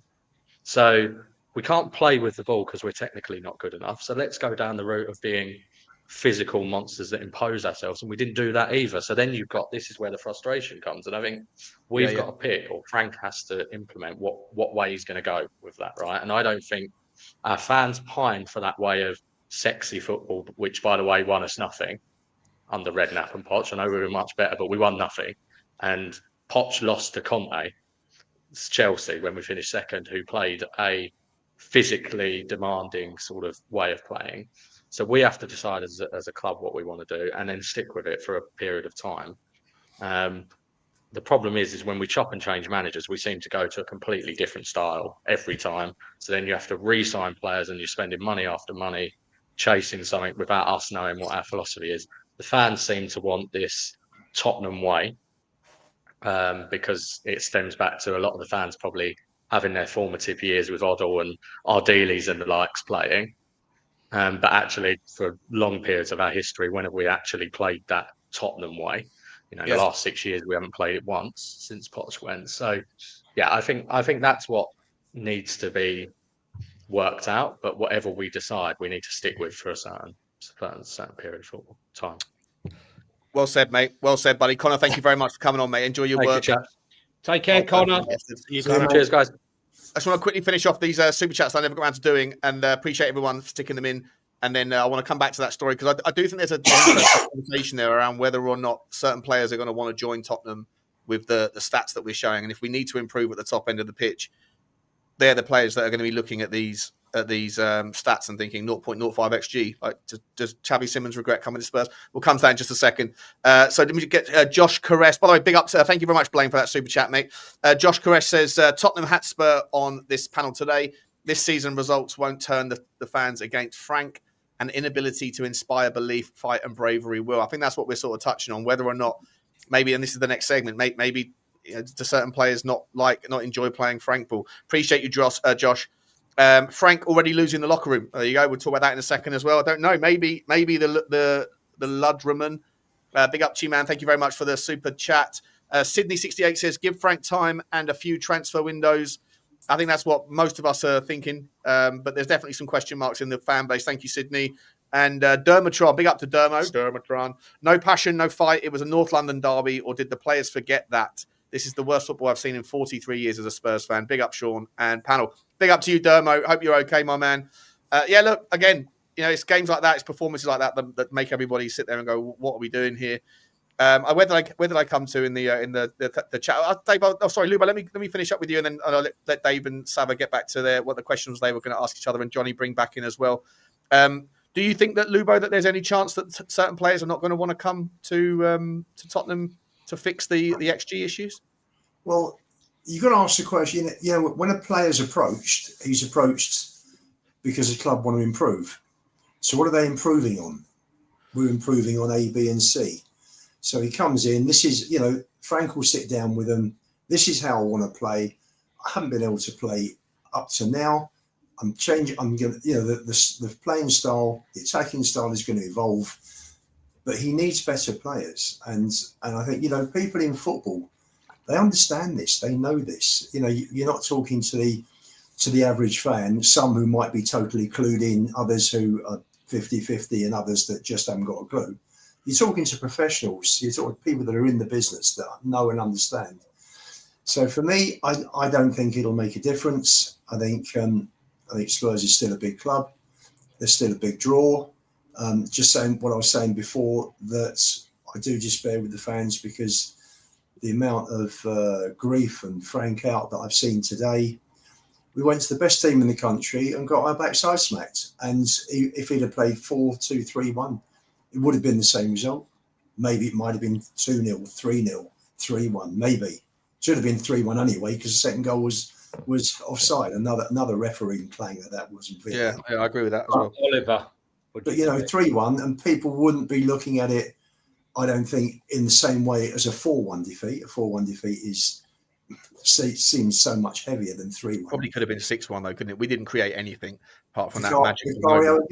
Vicario again with some saves. No, we didn't create anything. I think we went there doing our best to hang on to a point and to dig it out for as long as possible. But they're just not good enough. And I have said that it's all about players at the end of the day. We haven't got the players. We just don't have them. When you get to Palhinha, you look further up the pitch in terms of what quality we've got, and it's pretty much Kudus. Now, for me personally, now's the time. Maybe not Wednesday. Wednesday, you bring Sarr in instead of Bentancur. Sorry, I don't want to see it in a Spurs shirt again. He's gone. For me, he's gone. This is not the player that I saw under Conte. The injuries have diminished substantially. I would bring Sarr in most definitely for his legs on Wednesday night to play with Palhinha. I would still play with three at the back. I think it worked against PSG. And although they won't have Doué, Dembele or Hakimi, I still think that's the best way of playing. Against Fulham, I bring Gray in, no question about it. The guy can put his foot on the ball and he can pass. If he's physical enough, we'll see. Let's find out. At the moment, the midfield is piss poor this season. So we've got nothing to lose because whoever you play at the moment, people are complaining. Sarr's not technical enough. Berghvall runs into blind alleys. etc., etc. But Bentancur, sorry for me, just doesn't do it anymore. Luvo, how many of that team, of our team, get in the Arsenal team? Tell me, honestly and truthfully. Well, maybe. One? Maybe. Maybe. I don't know, mate. Moving on though from the Arsenal specifically, right? Like Dave and Johnny and Sava, I'll bring you. I don't know whoever wants to go first this one, but I definitely want to ask. I am concerned about the fact that the draw, right? We've got January. It's difficult enough. You know, it's going to be a late surge in transfers because of game week 8 not finishing until the 28th. You know, if you're a striker and you're looking at Tottenham and you're seeing 0.05 XG against Chelsea, 0.04, whatever it was yesterday, barely, not that much more than that in other games recently. Like, do you want to come and play? If it's the biggest weakness in our team is on the left and in the 9, some people would say it's in the 8, but do you want to come and join a team like where, you're hooked off the pitch if you're a creative player that's not creating when the setup isn't there to benefit you? Is it just that? Why did the Brentford team score so many goals? See, we're taking the snapshot of 12 games and saying that this is always what his teams do. His Brentford team scored loads and loads of goals. So surely pro footballs will look at that and go, well, hang on, look what Tony did under him. Look what Wissa did under him. Look what Mbeumo did under him. Look at what Watkins, Damsgaard. Listen, again, when I say this, it's difficult because everyone just then automatically... Stanley, shut up. Everyone just automatically assumes that... Stanley's not a family member, by the way, it's his dog. Listen, Thomas Frank has got a lot to sort out, right? Of that, there is no doubt, Sean. He's got to change. He's got to adapt. He's got to find ways of playing. Of that, there is no getting away from. But we've seen what he did with Tony and Watkins and Mbeumo and Wissa and Damsgaard and Eriksson and all of those guys. So we know he can do it. For me, I think once we get a settled front four, this is where I do agree with Dave. But I think once we get a settled front four, I think once we get a proper left winger and a proper striker that we're going to say is our number one striker, not is it Richie this week? Is it Mawani this week? Is it Tel this week? I think a lot of this changes. I truly do think a lot of this changes. And I don't think players will worry so much about that. I don't. I think they'll look at it and go, this is an interim period. It's got to be an interim period. So if it continues like this, he will get himself the sack in the next 3-6 months. He will. But I don't think it's always going to be this way. I genuinely don't think it's never been this way at any of his other clubs. I think he's just figuring it out, working it out. And again, sorry, I'm going to sound like a broken record. I think the forward players we've got are absolutely atrocious. I hear what you're saying about his Brentford team, right? And I take that on board. I just wonder how much of it is down to when they were signing players at Brentford, how much of them were buying in because they wanted that Premier League move. They knew it was their shot at the Premier League. Whereas at Tottenham Hotspur, they have different egos, different mentalities and stuff like that. And I just wonder, are some of the forward players maybe buying into what he's trying to implement or do? I think with Ivan Toney, he wanted the shot at the Premier League. So he's going to buy in and do everything Frank is asking him to do. Same with Wissa, same with Mbeumo. And I just wonder, with us, we're sort of signing players that have played at top clubs around Europe, being in the Premier League for years. And I just wonder how much of it is down to them buying into what Frank is, because that was a part of why Frank was so successful at Brentford. He had a lot of players that knew their ability. Sorry? Quality players are quality players. If Spurs in the summer had managed to get Morgan Rogers and Eze in through the door, you're not telling me we'd look like we look now. No, if we had Morgan Rogers or Eze or Morgan Gibbs-White, these are senior pros that have been there, seen it, done it, got the quality. And last thing, sorry, Dave, just to interject here.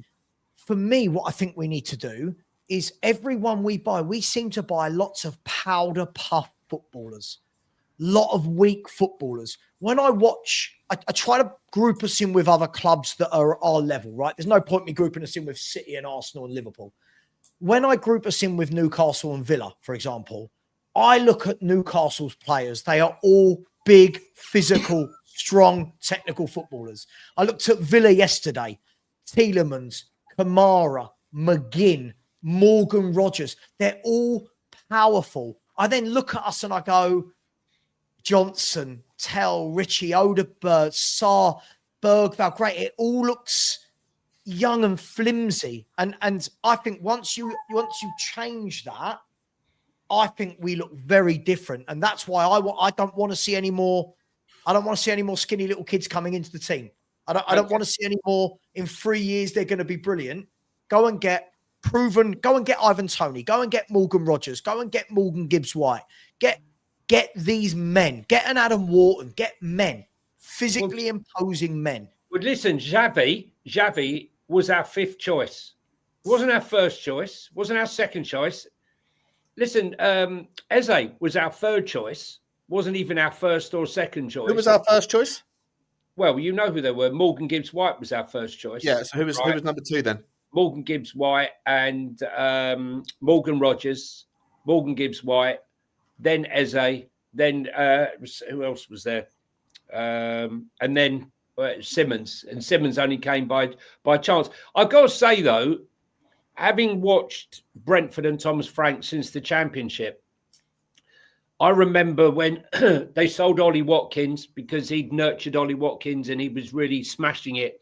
They bought in Ivan Toney from Peterborough when they were in the Championship. And I turned around to my mate and I said, Jesus Christ, Brentford get it right all the time, but I think this time they got it wrong. The guy can't trap a bag of cement. He's absolutely terrible, right? Can't control the ball. His ball's bouncing all over the place, right? 5 games in, he started to look like a different player. And when you looked at Brian Mbeumo, he had pace, he was raw, but he didn't have any finesse, and he's improved him. The same with Wissa, the same with Norgard. And I think the fact here is he 100% improved those players. There is no doubt that Thomas Frank improved those players because I watched them week in and week out. Tottenham, my team, but I had a vested interest in Brentford. And I'm not sure he's going to get the time at Spurs to improve those players. The only player that I can see that has improved, I can see, is Odegaard. He looks like he has shown improvement. But I fear for it because I know he can improve players. I've seen it with my own eyes. And we're talking about these players who are worth 60, 70, 80 million pounds or whatever. And I look at those players he's got now. I'm wondering, guys, might not be true. I'm wondering, guys, whether Thomas Frank himself is looking at the squad and privately, whether it's to the ball, to Vinay, is saying, look, I can't do anything with X, Y, Z and Z, right? These guys need to go. And I need this type of player who I can mould and who I can make better. But these guys aren't good enough. Maybe Brennan Johnson is one of them, potentially. But there's... I hear you on that. But was one of the whole reasons why people not wanted Frank, and probably one of the reasons why we signed him, was because of his ability to be able to punch above his weight with lesser resources and lesser quality. Well, they became... I hear what you're saying. Look, I've got to be honest with you, right? I've been immensely disappointed with Xavi Simons. I hear about his position and, the people coming behind him. There's no one in front of him. I get all that, right? But still, cream rises to the top. I want him demanding the ball. I want him creating something with the ball, right? I don't see elite. And if he was performing in an elite manner, he would be starting week in, week out without question. And he's not starting week in and week out without question. And he's even questioned his own form. Whether that's on Thomas Frank and the coaches, I don't know. Maybe it's a case of his form and the coaching. But it's not good enough. And the fans will not accept it. And when you look at the fixtures that lie ahead for us, PSG, Newcastle away, Brentford at home. You've got to smash Fulham. He has to, if I don't expect much from PSG, Johnny, but if Fulham comes around Saturday night, 8:00, right? People will have had a few beers. People will be lively. Yeah, 100%. If they, myself included, I'm at midday that day to have a proper right day out. If Tottenham put on a stink fest, there will be mayhem. He's got to. We've got to. But again, this is Frank. This is the players. This is they all need to. I agree, Sean. I'm looking at Wednesday's game, and I'll be honest. I don't see any way in which Tottenham come away from PSG with anything but a defeat. But we've got to get to Fulham. A good win. Do you know what I mean? Listen. A win's a win, but a good win, a nice win where we turn around and go, okay, cool. We can see green shoots. Then we kick on to what, Newcastle and Brentford, right? Got to win that one. And before you know it, if you can pick up 6 to 9 points from those next 3 Premier League games, we're actually sitting in a good position. We'll actually be in a good position. Newcastle, Sava. So, we ain't.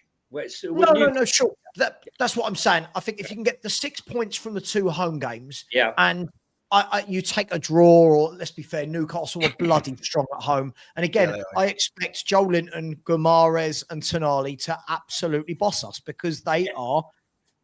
Sure, we've talked about it a number of times, right? Yeah. The way the Premier League stronger, faster. It's the way the game's gone, and Newcastle are miles ahead in that regard, right? Miles. Right. Newcastle have done it. Villa have done it. If you actually look at some of the players, Bournemouth are now starting. If you look at the Bournemouth signings they're bringing in, they're powerful athletes. And if we can get 6 points from the next 9, forget PSG. I think everyone needs to remove this from their thought. I think we all looked at this game at the beginning of the year and went, PSG away in the Champions League, that's... Yeah, nil point. 100%. Yeah, 100%. But what happens, though, if we lose to Fulham? It's going to get toxic. It's going to get toxic very quickly. I don't think you'd be able to cope with it. Listen, you say all that, and I believe in the power and all the rest of it. But my mate, who's an Arsenal fan, told me he met Zubimendi last week in the high street. And my mate's quite small. He said he was shocked how small he was. And yet he absolutely bosses the game. I mean, he's on another level. Zubimendi and Rice are probably... Yeah, well, I think that's the difference, right? You can be... not every player has to be 6'2", correct, 13, 14 stone of rock solid muscle. Sure. Like if you happen to be a technically wonderful player, which he is, Zubimendi he's a tempo master, isn't he? He's fantastic. He was fantastic with Mikel Merino at Sociedad. He's got a better partner in Rice, who's Declan Rice has just improved so much, even from a good starting point.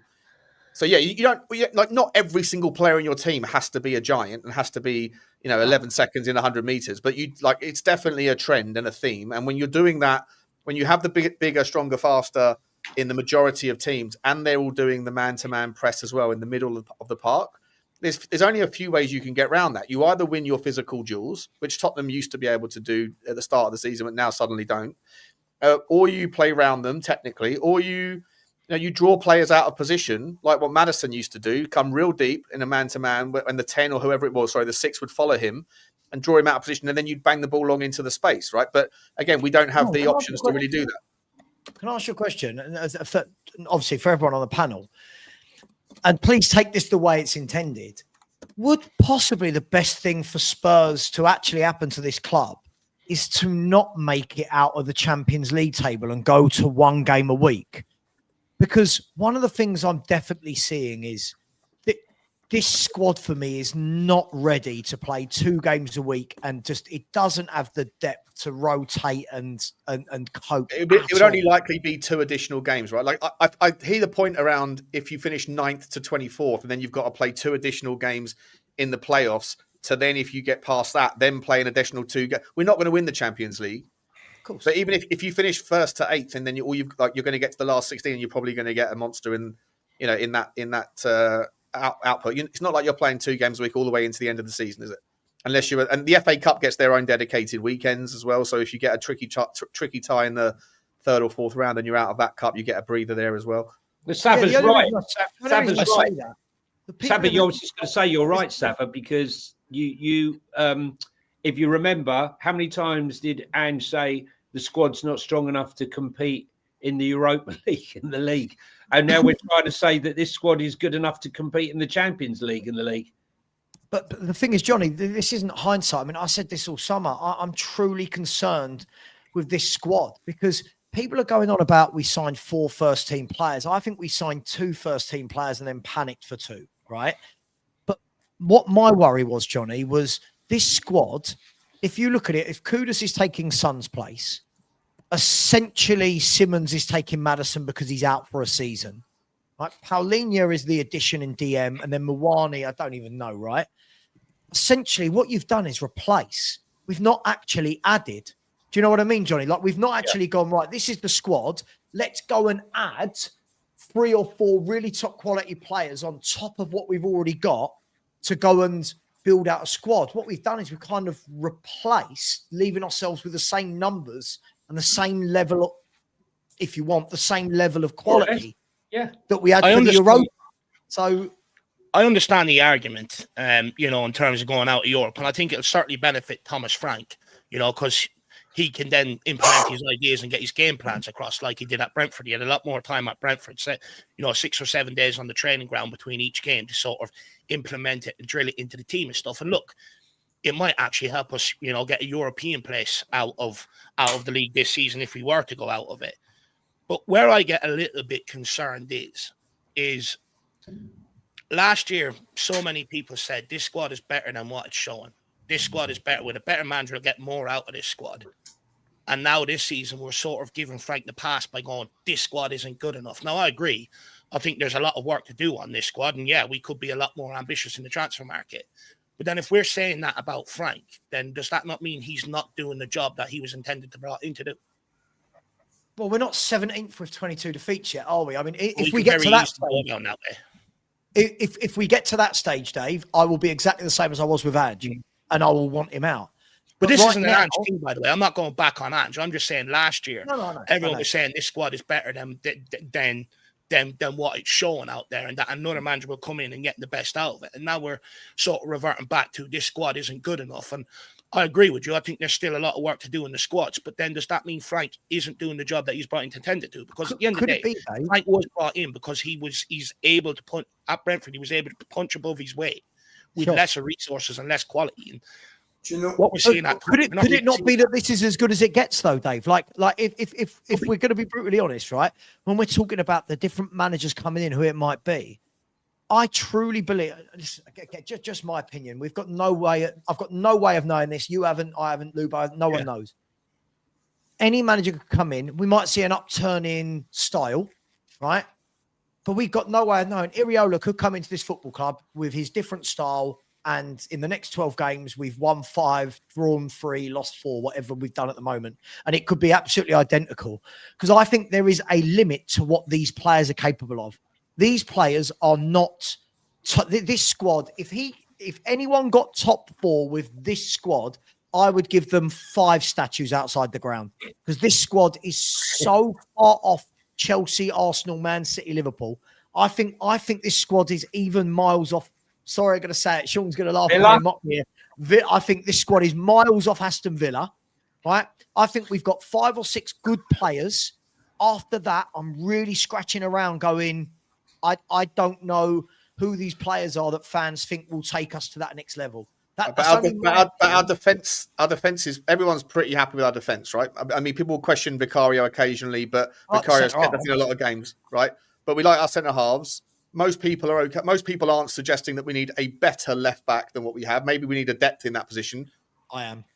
Okay. Pedro Porro. I think Pedro Porro gets into quite a lot of the top 4 teams because he's a possession-based sort of player, right? So he, I don't think that that's that many better right backs with the ball, or at least players that can offer that sort of offensive option than Pedro Porro. And yet we concede 4 goals because of yesterday. And at Monaco, we got absolutely walked past them. Is a miracle. Like I was talking to Luba about this earlier, right? We were talking about games where Tim Krul kept Newcastle in the game with like 8 or 9 amazing saves a couple of years ago. And Luba was talking about a goalkeeper, Neville Southall at Everton fame. But like Vicario, for example, like that Monaco game could have been and should have been 4 or 5, 6-0, right? If it wasn't for Vicario. So our defensive system, our defensive players no one's really calling for major improvements, maybe more depth, but no one's really calling for major improvements in our back line. And yet we're still letting in enough chances for a cricket score in certain games, And I think that's a I don't know what, like, How much better are we going to get a better centre back than Romero or Van der Ven? I don't think so. It's the drilling, mate. It's the drilling. I mean, I'm not going to go into what I know about what I'm saying to you before, Sean, about Arsenal, but there's more than just, on the football pitch. There's off the football pitch. They eat, sleep, drink, live, defend. Right, but that's not a personnel problem, is it? That's a managing problem, right?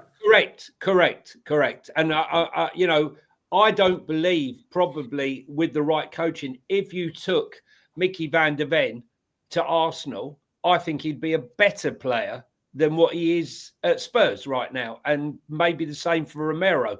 But Micky van der Ven's best talent is his pace, and all of a sudden we've dropped our defensive line to the 6-yard box. Yeah. You know? I was saying the other day, and people were saying, "Oh, what are you suggesting, Sean? We go and get a monster left-sided centre back, and then put Micky van der Ven to left back, and let him utilise his pace, sort of Gareth Bale style." I'm like, yeah, or play a back three where he can launch up from the left side of the centre back, whatever. But yeah, utilise the skill that he has. He's an average defender. Got to be really careful. He's had 5 major hamstring injuries in his career by the age of 24. I hear that. If he just flies up and down that wing all game, you're asking for that. I hear you on the risk. I hear you on the risk, but he's not that good of a defender if you're playing a deep line. Like, he's not great positionally. He's not amazing in the air. I don't think he's been better than Romero this year. Well, yeah, that's fine. But I'm saying, but for me, what is the number one skill set that everyone fell in love with Micky van der Ven defensively? It was his get out of jail free card with the pace to get, to track back and do those amazing things.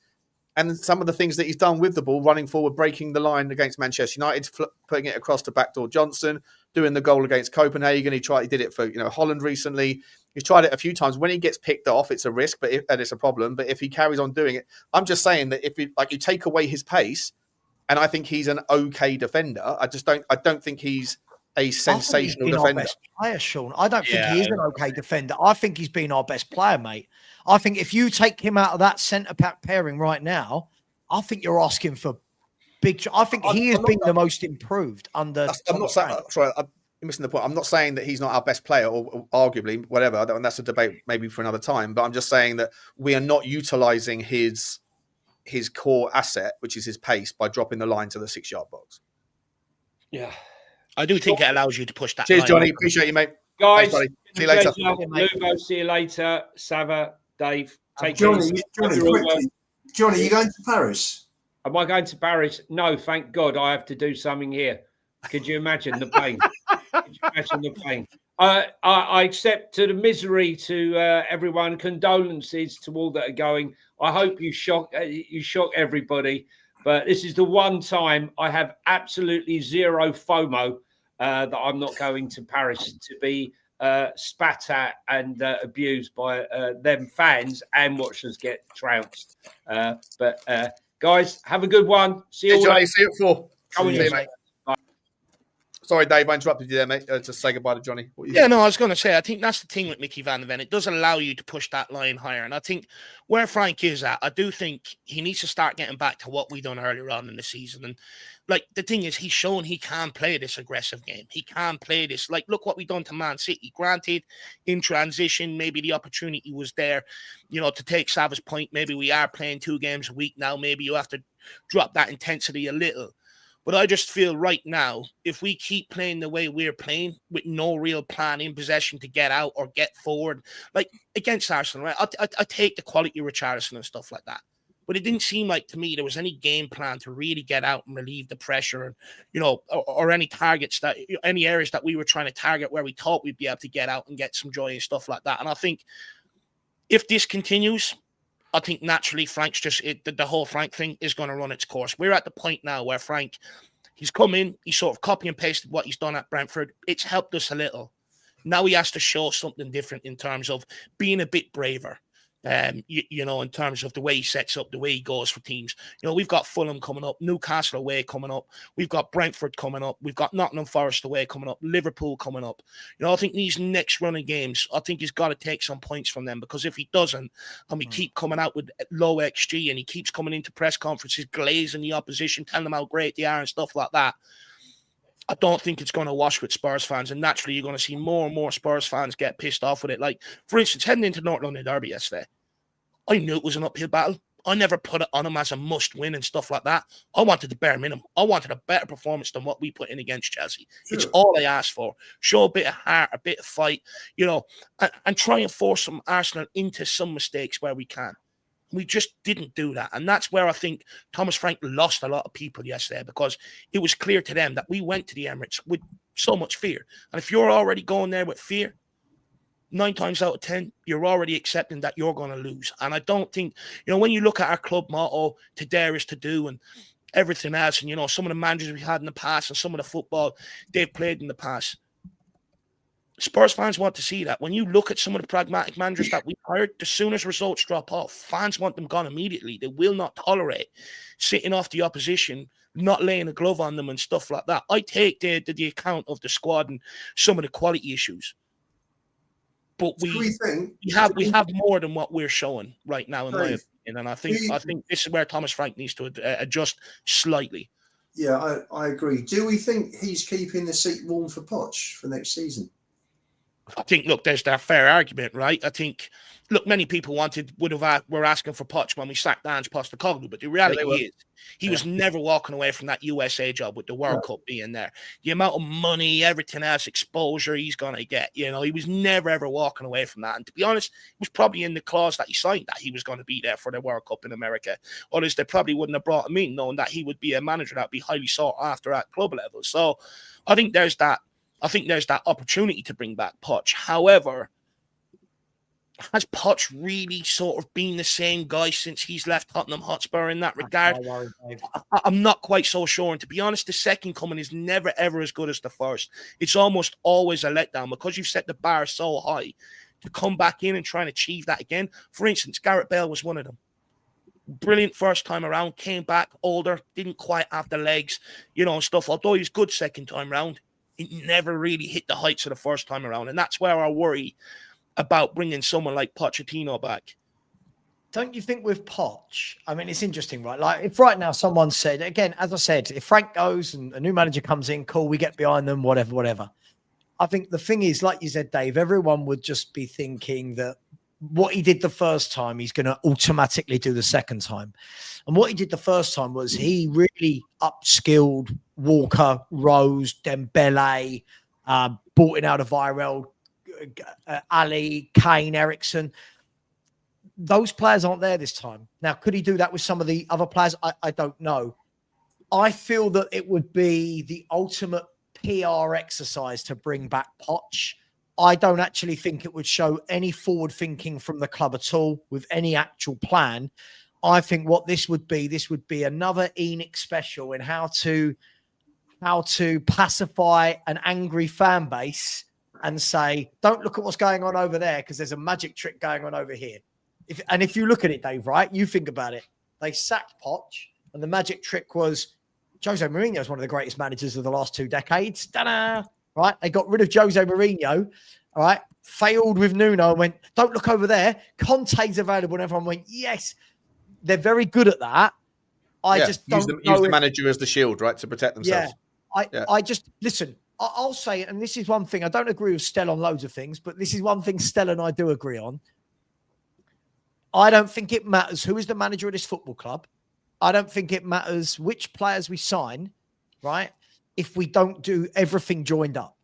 So in the next couple of windows, what I mean by that is whoever the manager is, David, it doesn't matter if his name's Thomas Frank. It doesn't matter if his name is Joe Bloggs. Whoever the manager is, the transfer windows have got to be good, strong, quality windows every year, right?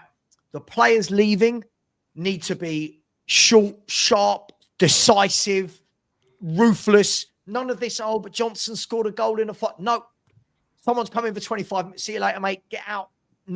That's what we need to act like. And I don't think till we do that, you know what, Dave? Me and you will be sitting here rowing on the 24th of November, 2026 about a different manager, about a Deadwood that's still here, average players that have been signed. Unless we change that, we're all going to be doing the same thing. And the same thing. It's all down to whether these new Lewis Mark II are going to back the manager. Sean donors. If they're not going to,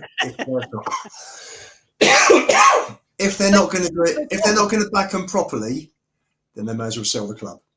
Yeah, they've turned down bids. Like they've Yeah, turned down they're not selling the club. approaches to buy the club. They Yeah. must show us why they did that.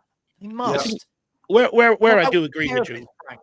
is I care. do think, you know, we solely rely on every manager to come in here and really be that game changer at the club. You know, we pin our hopes on every single manager that we hire, that he's going to be the guy to change the fortunes.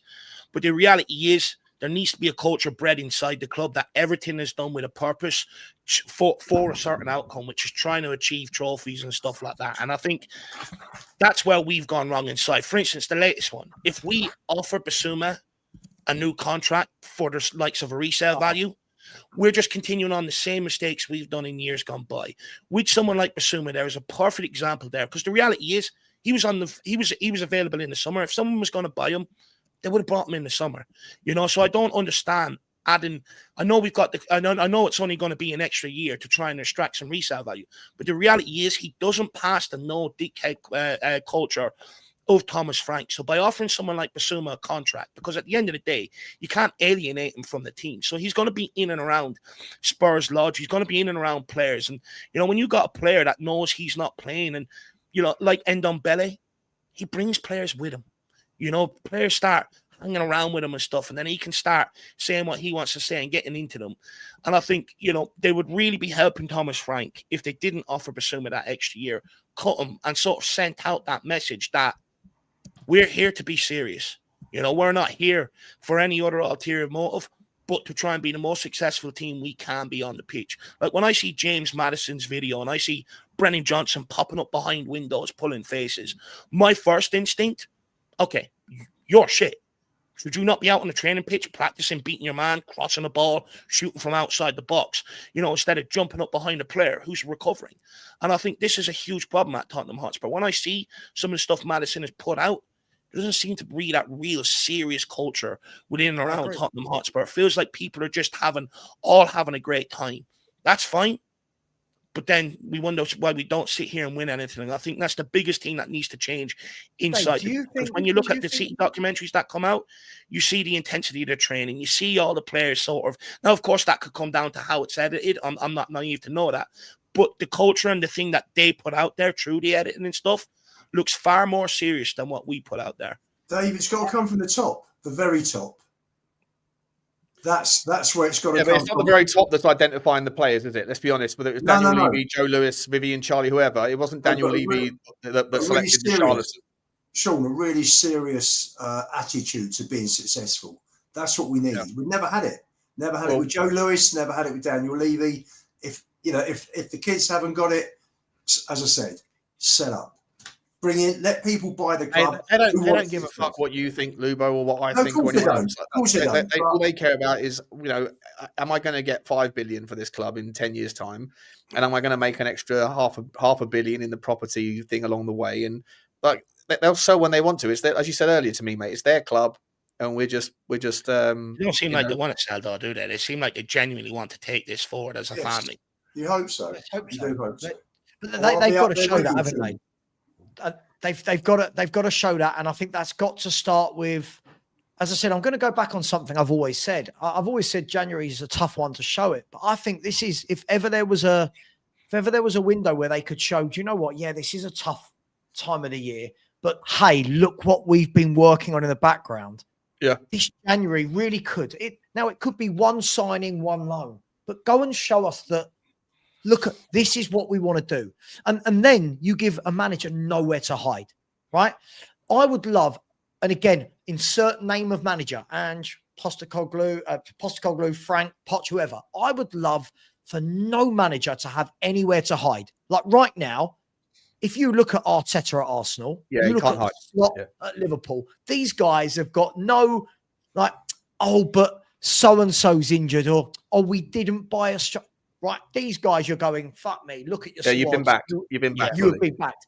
Right now, I don't care. Bring in Pep, right? Pep's going to come into this club and go, right, I need 8 to 10 new players, right? Whoever. So would you be okay if would you be okay if Tottenham went back in and said to Manchester City, look, Daniel Levy's gone now, right? I know you hated him. He's gone. And I think part of the rationale for Daniel Levy being the fall guy was the ability for the Lewis children to sit there, and as I said before, and I think Connor mentioned it earlier, like the lipstick on the pig. But to some people, it does look like a different animal. And so maybe that some of the closed doors over the last, or the burnt bridges, can be rebuilt a little bit, because he was ultimately responsible for the nickeling and diming and the drawing out of the negotiations to make them exhausting and feel like everyone's got a winner, like a zero-sum game. Do you think that Tottenham could go back? And if so, would you guys still want to see Savinho come in, seeing how physical the Premier League has become? No. Yes, do you think Savinho would be the run of games? Because Sean, because when Savio gets a run of games like he did in his prime at Man City, in his prime at Girona, when he gets a run of games, 90 minutes, not 15-minute cameos, he's a very good player. And wingers like that, they need to play week in, week out. Lubo messaged me. Lubo messaged me, right? And the other night on WhatsApp and went, I just saw Savio's cameo. I don't want to see a bid going in for him. Like, what? Hang on. I watched the game at Newcastle. It reminded me a bit. Spence going down the left, stops, knocks it square. Never took his man on. Just didn't want to take on the Newcastle right back. But that's not his natural game, Lubo. If you watched Savio, like I watched the La Liga a lot, and I was watching a lot of Girona that year because they were excellent. When Savio is actually playing in his position week in, week out, that boy is a phenomenal winger talent, right? He really, really is. If we're judging, this is the equivalent of like what I said to you. If I turn around and say to you, Archie Gray came on for 15 minutes at Spurs, no way do I want to see him play. You turn around and go, hang on, give the boy minutes, give him game time. Savio at the moment is playing second fiddle to Doku, because Doku is class, right? I think if you look at what we've got, Lubo, and you gave Savio that number 11 shirt, to use a number, and said, right, you're our left winger for the season, I think you're going to see a player that excites the fans, beats his man. And the one thing you've got to remember as well, this is the biggest thing. Sean's always talking about different styles of playing, pressing, and yada, yada, yada, right? You got to remember, when you watched him come on against Newcastle had switched to a back five and put everyone behind the ball and said, open us up. When Spurs play, we're not going to have teams having 10 men behind the ball. We're going to actually have our wide men getting the ball with grass to run into. It's a huge difference as to how City play and as to how he would play for us and regularly. I think he's a good player. The best way to break down, if you're playing against a five and there's no space in behind, the only way to create space, you take your man on, you beat him, you leave him out, you're in space. Another defender has to come across. That's opening up the space. He didn't even try that, to me. He did. He had successful take-ons in the game. He did. He did have successful take-ons in the game. The commentator said it. He's now starting to beat his man. But look, sorry, Luba, what I can't do is watch a 15-minute cameo against Newcastle United and say, wouldn't want him at Spurs. This is what we do, Lubo. And he's being kept out of that team by Doku's unbelievable this season, isn't he? This is what we do, Sean, right? I've heard this for years. We do this. We watch these players have 15-minute cameos at other clubs and we think they're not good enough for Spurs. We did this with Marcus Rashford. Wouldn't want Rashford. It's not the only time I've seen him play this season. I've watched since it's not about this season. He's not in the 11, is he? This season, he's not the number one choice. Which is why surely you would say to him, right, come to Spurs. You'll be the number one choice. You're going to be our left winger. You're a Brazilian international. Look at what he did at Girona. If anyone had watched him on the left wing week in, week out for Girona, they will know there is a footballer that is quality in there. I'm telling you, he would be brilliant at Tottenham. He would be superb for us. He really would. Yeah. Just my opinion. No, listen, I don't disagree. Guys, we're probably a great time to round it off. Well, it's a massive, awesome show. Really enjoyed getting the six of us together. Great to chew the fat with you all. I want to say a massive thank you. I think there's a couple of super chats I haven't done. I think there are. Yeah, Toby Sun Tim Wong back in again. trying to get me cancelled. Appreciate you, my man. He says it was Arsenal versus Vicario pretty much. Yeah, like I say, yeah, it could have been a different score on a different day, couldn't it? Like, it's not for the first time the Vicarios had a really good game despite being on the wrong end of the result. Appreciate you, Cat Fun. And then also Sean Patterson. Big up to you, Shawnee, from over in Australia. He says, really great show, Sean. Cathartic. Not a word that most people would use about my shows, especially after a loss. But peace, like, almost like meditative. I think that kind of like therapy, I guess. Big up to the panel. Big up to you, Sean. Thank you so much, mate, for the super chat. Guys, please do get over to the Spurs 5. Subscribe there. We'll be on at 8 o'clock tonight. Please get onto the Irish Hotspur and subscribe over there. I'll be on with Dave at some point this week, and Jack as well, as long as Dave wants me. And please get over to the to Football Heritage TV as well. As you can always find Sava every single day. Big up to you guys. And just quickly, in about 45 minutes' time, we will be doing Football Inc. Johnny and I will be going through all of the fixtures, carrying on with the predicciones, and then obviously doing a little bit more deeper dive into what was a horrendous weekend for, well, not just for Tottenham, for City, for Liverpool, and all the others that drop points. United Everton tonight, we could be 10th by 10 p.m. You know what, Sean? There's a very good number 10 that we could pick up in January for nothing. Come on, then. Jamie Donnelly.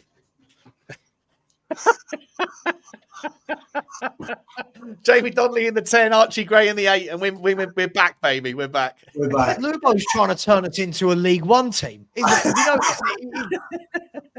In one breath, this guy's going, yeah, Savio, and in the next breath, like, what Agent Lubo, he's an Arsenal fan all along. Bring Donnelly home, that's what I say. Bring him home. What I will say to back Lubo up, if we don't get the players that we're hoping we can get in January, I do think then Frank needs to recall one or two of them loan players and have a look at them. Needs must at that point if we don't get the players we need. Yeah. Thanks, Dave. Thanks, Dave. But then if he does that, no one can complain about results. If he does that, if we start having to go to children that are not getting in at championship level teams, we have to ask serious questions as to what it is as fans we want from this football club. I want to be brutally honest about that, right? Yeah. Like, yeah, exactly. If we don't get what we need, Dave, yeah. I just won't care anymore. If we don't get what we need, the owners would have shown us they don't care. And from that point, sack who you want, get rid of who you want. I don't care. Yeah. Look, if they don't back him in January, I actually think it'd do Frank wonders in terms of patience from the fan base, to be brutally honest with you. Because I think many fans will focus on the Lewis family then. Enoch out will be marching down, myself front. You'll be there, Sean. You and Billy. You'll be at the front. You'll be leading it. This is the beautiful thing that now Daniel Levy's gone, I am unagendered. I can sit there in the middle of the road and tell everybody that has an agenda that they're wrong, because football flips and flops so quickly, that tonight Stell's going to have a crack at you, Lubo, and a crack at Johnny, and I can just sit there and laugh. And then next week it's going to be the other way. It's fantastic. If you don't have an agenda, you can just sit there and tell everybody that they are wrong. Guys, I want to say massive thank you, Sab, Dave, to Connor, to Lubo, and to Johnny. Guys, I'm going to redirect you over to Football Link. We're obviously starting in 45 minutes, but do come back and check us out. And Sab, any shows today? Dave, any shows today? I'm on at 6, and then I'm redirecting to the Spurs 5. Okay, 6 o'clock. Appreciate you, Sab. Dave? Yeah, I'll be on at 7, just running a fan show if people want to come and their opinions after the North London derby. Beautiful, beautiful. Thanks, everybody. Appreciate you. We'll see you at 4 and see you at 8. And we'll see you next time. Bye. Come on, you Spurs.